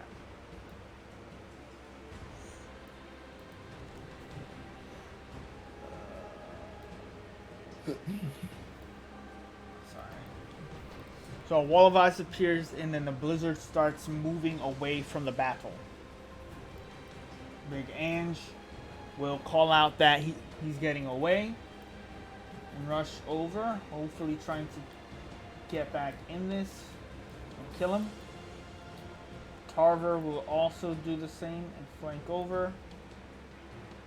He's just gonna take a shot, feeling desperate. That is 1d20 plus 6. Okay, that doesn't work. Roll 1d20 plus 6. 18.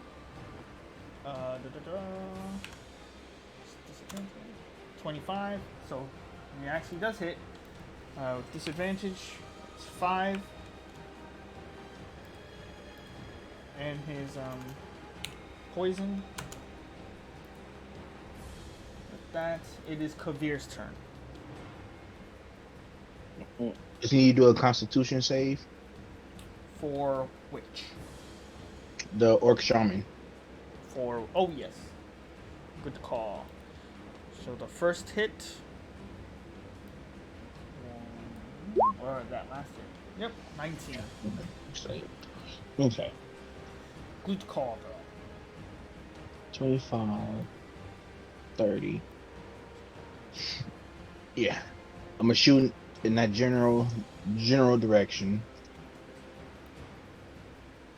Okay. Actually, no. First, let me bonus action first.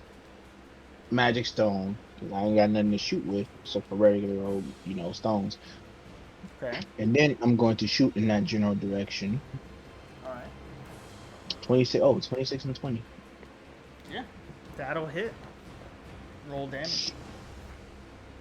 4. Not sharpshooter. No sharpshooter. It's just 4. Okay. 4 does a good amount of damage, but he's still standing. And another check. He succeeds. Dang it, man. Yeah. I mean, it was a small hit, but. Yeah, whatever. I mean, not whatever. I'm I'm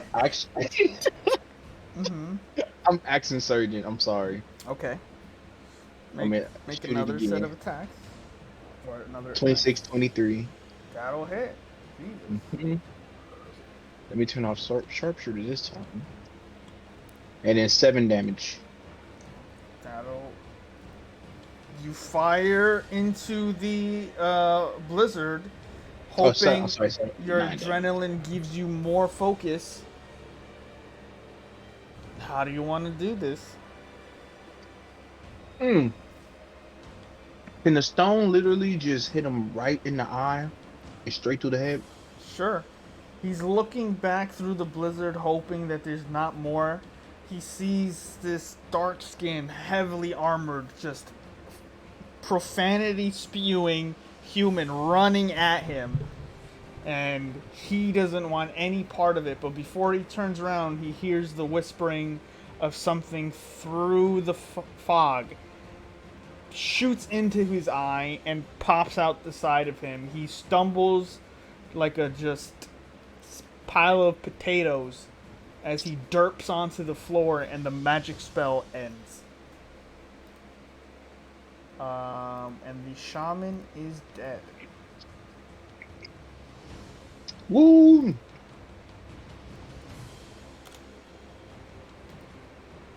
And with that, there are no immediate living combatants.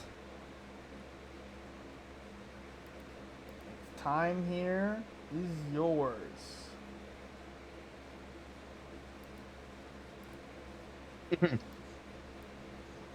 So I have to walk up to the shaman. Okay. He was holding a staff, correct? Yes. I like to cast Identify on that staff. Okay. Take the staff in hand. Cast Identify. It seems to be just a simple arcane focus. No immediate magic properties to it. Much like how certain spells require an arcane focus from a wizard or artificer, this is what he uses to cast magic.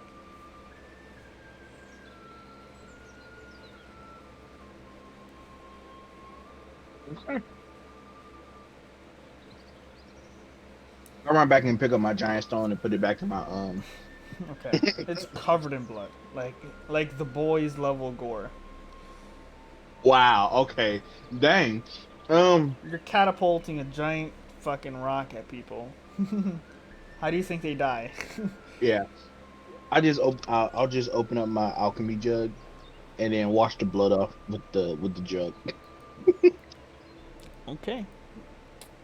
With that, you settle in as Big Ange starts collecting proof of these kills. You all did pretty, you did alright, okay? We're not gonna be here long. Search around if there's anything you want, anything you could take. I'll finish up here, and we'll head back to August before the end of the next hour. Sounds good? Mm-hmm. Alright, fuck off. Yeah, I want to check this the tent. Okay, make me a group investigation checks. Makamaru, feel free to do the same. I made an investigation. Oh, I mean, Kabir. I was 17. Okay. Makamaru. Technically 22 because I was at disadvantage, but I'll take the 17. I see. Oh, I see. So Makamaru, you find what looks to be a crate that's filled with a bunch of different herbs and sages. Some of it looks familiar of what you've seen Prophet use to make potions of healing. Ooh. You find 3 healing herbs. Okay.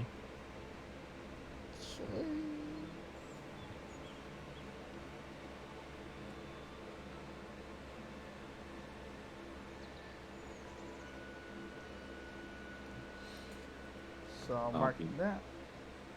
So 3. So each one is used to make potions of healing. Gotcha. Kavir, you find what looks to be in this tent, not that much, but you find roughly 45 gold pieces and 20 silver.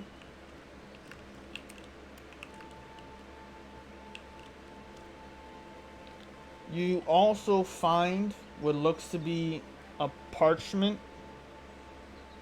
much like a contract, and it is written in Orcish. Do you speak Orc? Let me see. Nope, I do not. Okay. But I will take it though. Okay. And the 45 pieces of gold. Okay. And the 20 pieces of silver. All right. Then I run over the table. I'm like, hey, table, you speak Orcish? Yeah, a little bit. Hey, so I found this parchment in this tent. Can you read what it says? Sure. Okay. Let's see here.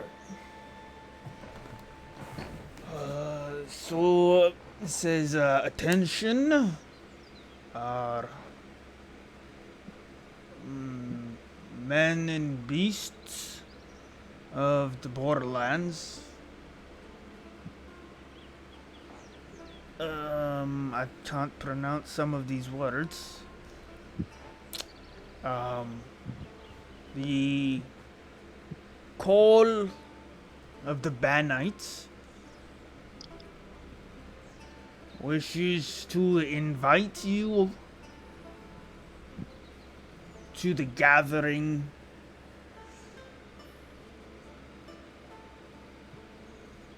uh, something something like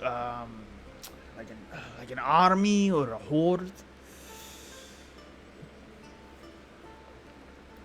in sorry, lots of big words. Okay, where is it? I don't know that one.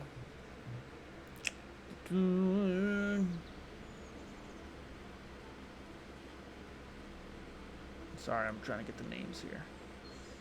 That's fine. Take your time. There we go. In the Skullhammer Mountains. So, seems to be an invitation from whoever the fuck the Bang Knights are. That is a gathering in the Skullhammer Mountains. Probably gathering their strength. Never heard of them. But you're glad to keep it. And he hands you back the parchment. Thanks. Gathering their strength. You think they're preparing for an invasion or a war? Oh, it happens every couple of decades or so. It just depends on which bastion is unlucky enough to be their target.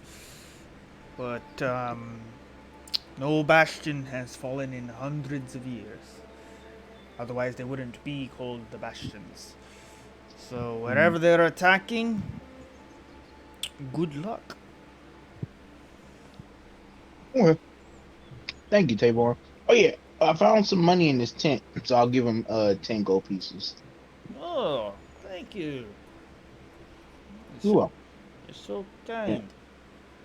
I'll go over to Big Ange, just like, Big Ange, man, you fight like a monster. Here, have 10 gold pieces. She looks you up and down as as she's been like hunched over one of the orcs, and she like stands up to look at you, and her arms are just covered in blood, and in one hand is pulled by the braid. She's holding an orc head, and she opens her hand, and that hand is just covered in blood. There you go. Just splashes into the red liquid. And I run over and Mekamaru also give him 10 gold pieces. Thank you. You're welcome. You took a lot of damage there, buddy. Next time, be more careful. No promises. Yeah. I'll get an earful from Prophet. All right, settle up. Let's get on our way.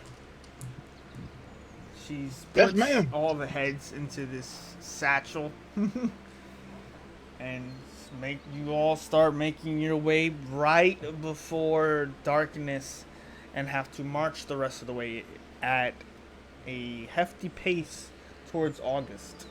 And as you do, you have Tarver say, "You know, the Borderlands hasn't really had much of a sort of societal hierarchy.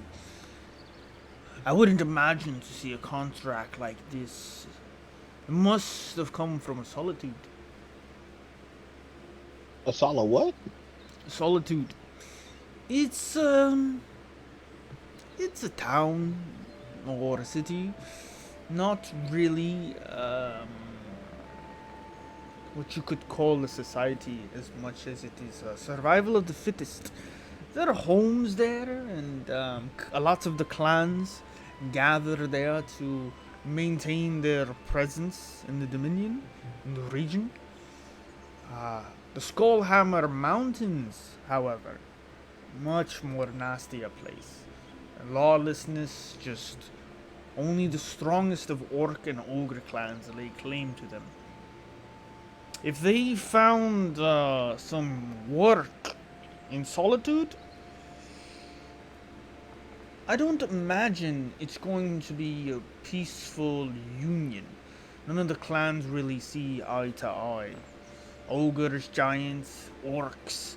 You've got, if God help them, the hobgoblins find out. They're the more organized of all of them. It could be a war before it's even started. I can't imagine anyone could unite all the clans together to marshal another assault somewhere in Alvaron. Wait, maybe. I mean, what's one better way to get rid of your enemies? You poison them? And yeah, I mean, besides that, but let's say you have so many enemies that also want the same thing that you want. So what do you normally usually do? Call a truce, right? I guess And so. or a meeting. And if you're the one that's making all the plans for this date, time, and this meeting, and you're getting pretty much everybody that's like a figurehead of each clan, what's the best way to get rid of your enemies? You assassinate them at said party. Now, this may be wild conjecture, but it may just be the great takeover that whoever wants everybody to meet up, the greatest takeover that can happen in, I guess you can call it, solitude. Well, I'll tell you what. There's a lot of powerful warriors and beasts in all the clans. There's nobody, I think, on this continent strong enough to whip any of them by themselves. Nobody's foolish enough to even create some. Whatever this is, can't be more than a joke. They would never accept terms to unite against one man, and who. I've never even heard of these. That's what I'm saying. So he might just kill everyone at that party unexpectedly. But it's just a theory. Well, good luck to them. Less Hmm. clans in the borderlands. The more. Wait, that's less work for us. Shit.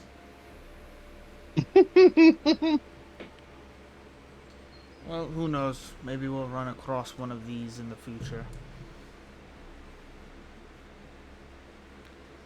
Eventually, you make your way and find August. Load up your carts with whatever spoils you may have found.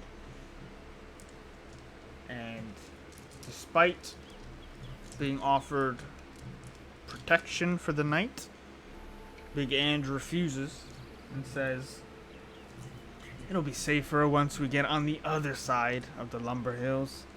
If they come for us, they'll attack you all first. So, have a good one." Okay.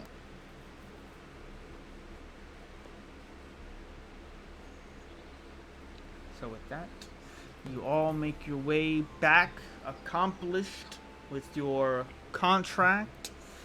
Eventually, a couple nights of rest, talk, and sleep multiple times, returns you to Landrin for payment at Sebastia's Tavern with the Fighter Guild, where Sebastius tells you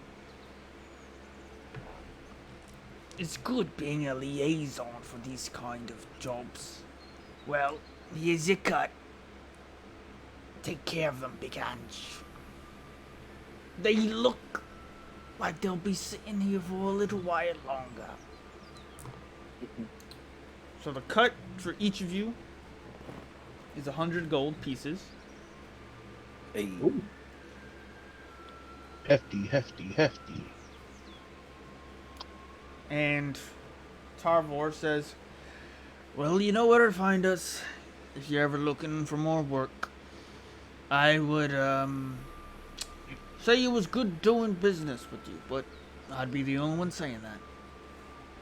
Big Ange on the other side says, yeah, it was fun. Next time. Oh yes, most definitely was fun. Thank you, Big Ange. Thank you, Tarbor. I hope we get to work together again sometime in the future. It indeed was fun to fight along you guys. Yeah, I guess. Alright, fuck off. She means thank you. Alright. I know that in good spirits. That's what she really means. Alright, I'll see you all around. Welcome back anytime. See ya. Sawyer. Alright. Is there anything you all wish to accomplish in Landrin before you reunite with your friends and allies? Sure, yeah. Let me. I would like Not to do use these 3 healing herbs to make potions out of it. This man just said herbs. Okay. 3 healing herbs. That's what it says. Spices and herbs. Okay. Do you have a herbalist kit? Nope. No. Okie dokie. Would you like to buy one? Sure. Okay. You find the herbalist that sold Prophet his, and she says, ah, just like the other one. Well, that will be 10 gold for the kit. Okay. Nice doing business with you, and good luck. Thank you. Okay. So you are going to try to make potions of healing? Yes. Okay. So for each one, make me a wisdom check. Just a regular wisdom check. Yes, sir. Each one requires a spell, by the way. So which spell level are you going to use? First level. For all three, right? Yeah. Yeah. Okay. So 3 wisdom checks. Okay. Oh. Hey. That's good. That's good. So the first one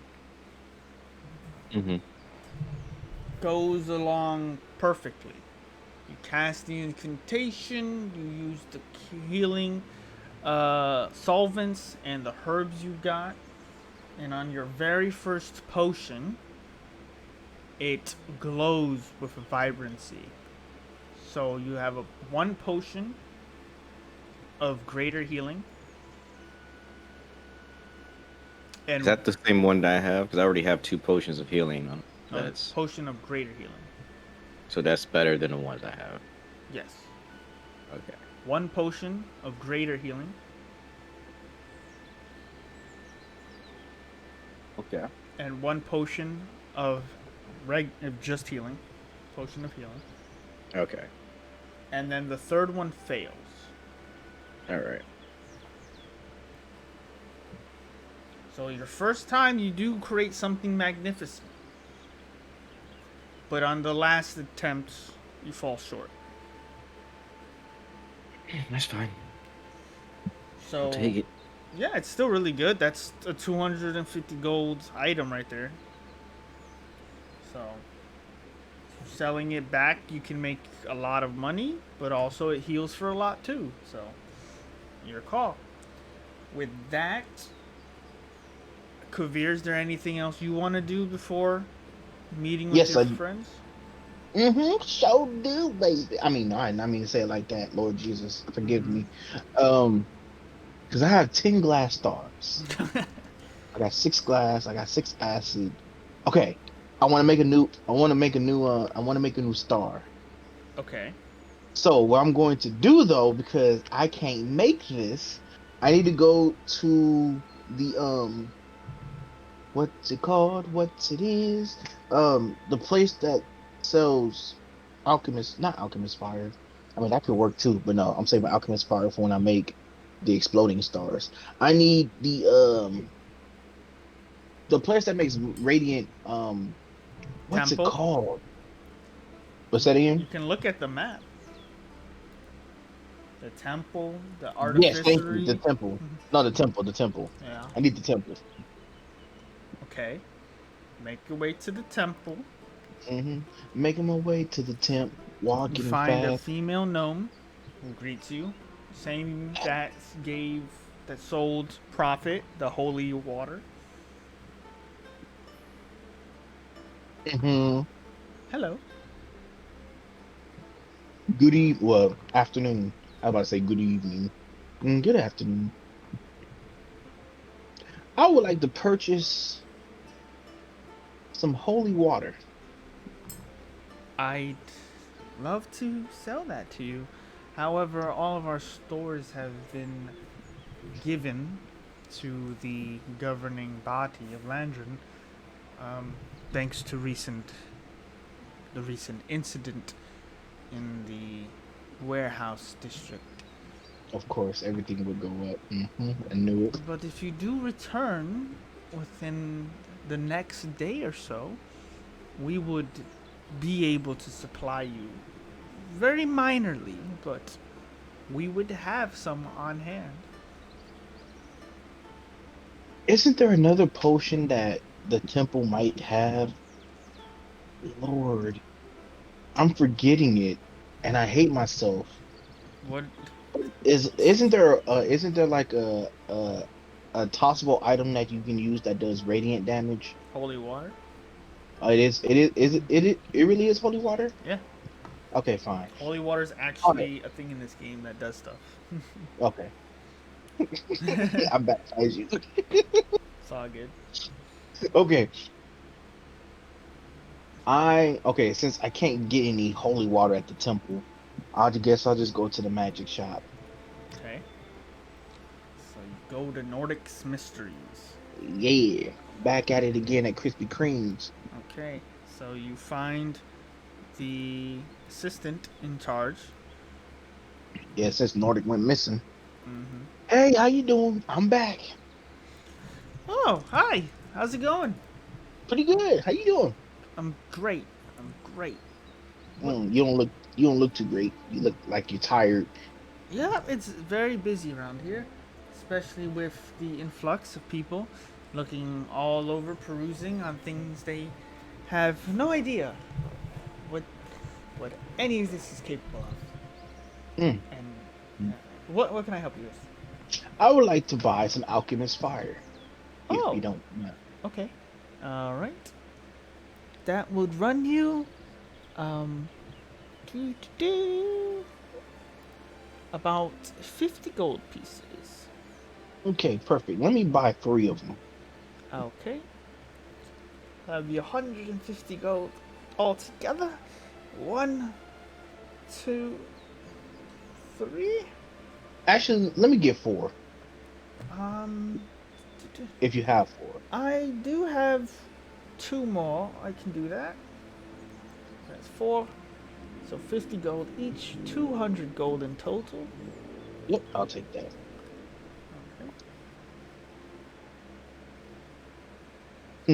And I just get a devious grin on my face. Oh yes, this is gonna be fun.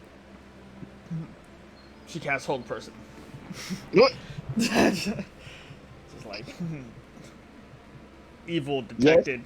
Just like the store alert, alarm goes off. Mm-hmm. Gates come down, closing. Yeah, right. No, she doesn't. Trust me, it's not for evil purposes, but it is an experiment. Oh, I don't care. Okay. You could Have a great day. you could raise the city down, and I would have to, by law, sell them the potions to stop the fire. But there is no real. Think of it this way: magic items is the Wild West. Hmm. We're gonna sell you the gun. There's like no. Is he a good guy or a bad? You know what I mean? He want it, he can So buy she it. If doesn't he mean to got it, be he can get it. disrespectful by that means. She just means, you know, unless you walked in spewing evil and were just like looking like Sephiroth over here, asking how to make an Archimedes death ray. She's just like, oh, and, have fun storming the castle. Like all of what magic items could be used for today, not to go too hard into it, can be used for almost anything. Like you've got shop owners buying alchemy fire most likely to bring along with them to on their trade routes. It's because Hmm. they might not know how to use a sword or a crossbow, but they can throw shit at people.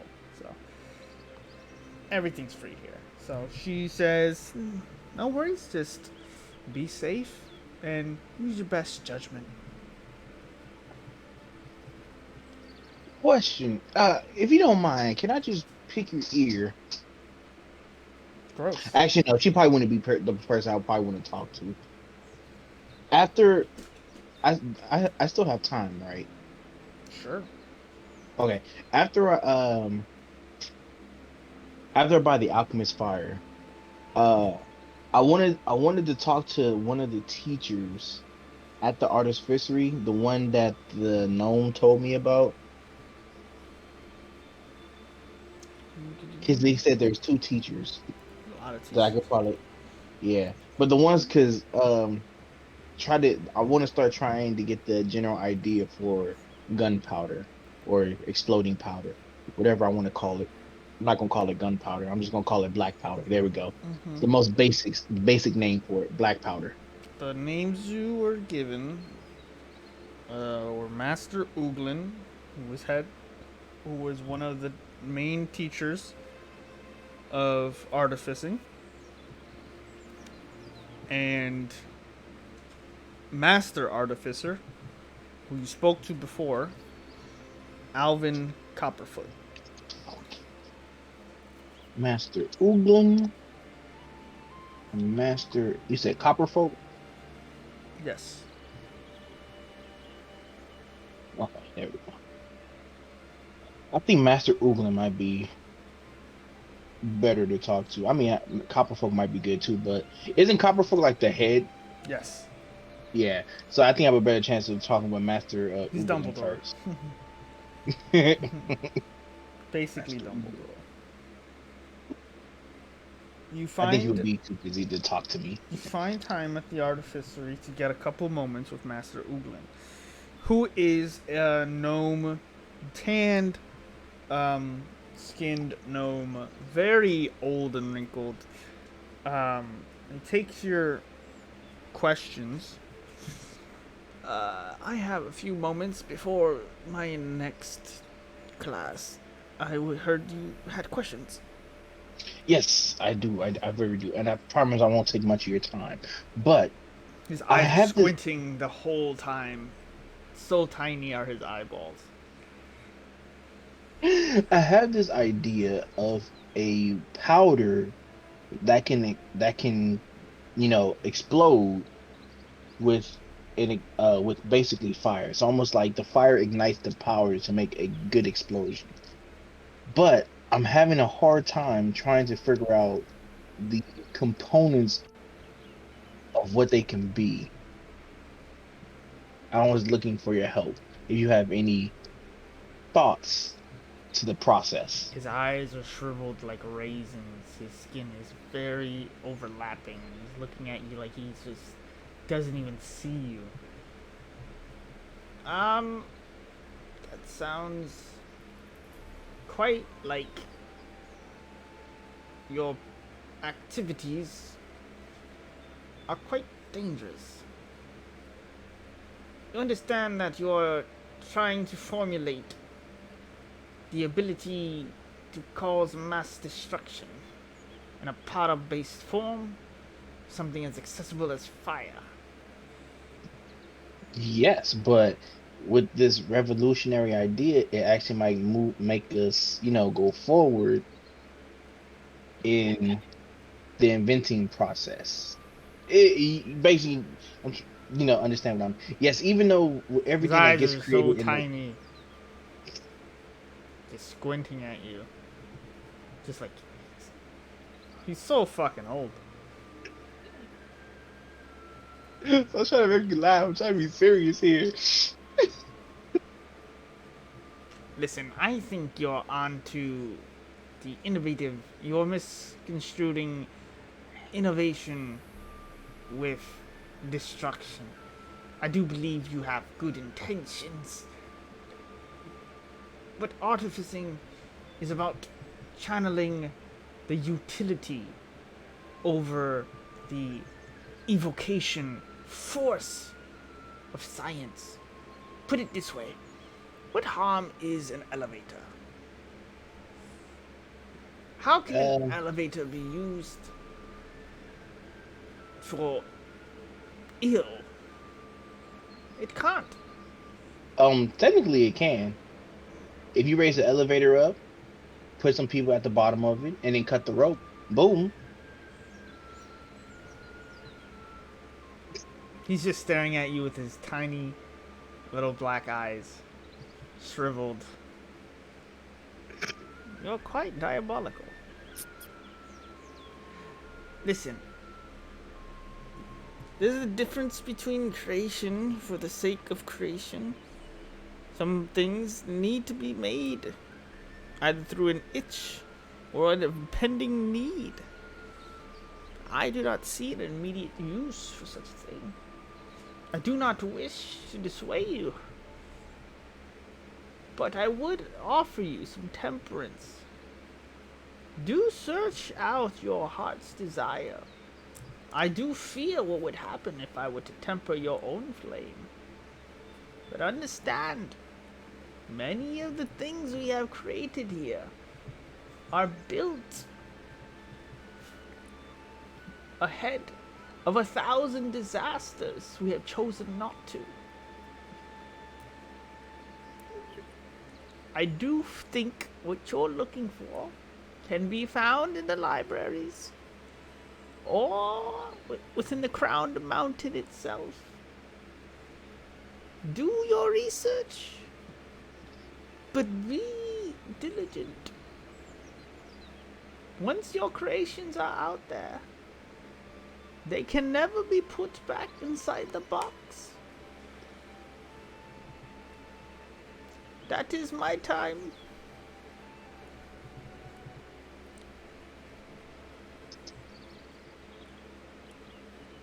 Okay. Thank you, Master Uglin, for your wise words. I would literally chew on them and let it fester into my brain. Runs across the street. Master Alvin, I had this idea. Just gonna take my idea. Huh? Now I was thinking about you saying that. Like, I have this idea. I don't right. Yeah. Mom said no, but Dad said yes. And say yes. So. But I do think you can start researching these kind of things and hoping to include it into your arsenal. But that will have to be something in the next week. Gotcha. So with that is where we are going to end tonight's session. Thank you all for watching the stream tonight. And hopefully we will continue our adventures with the rest of the group as we take on our newest challenge, Becoming Darkness. Nah, adulthood. That's the new challenge. Right. All right. Thank you again, and have a good night. Boy, bye. Have a great day.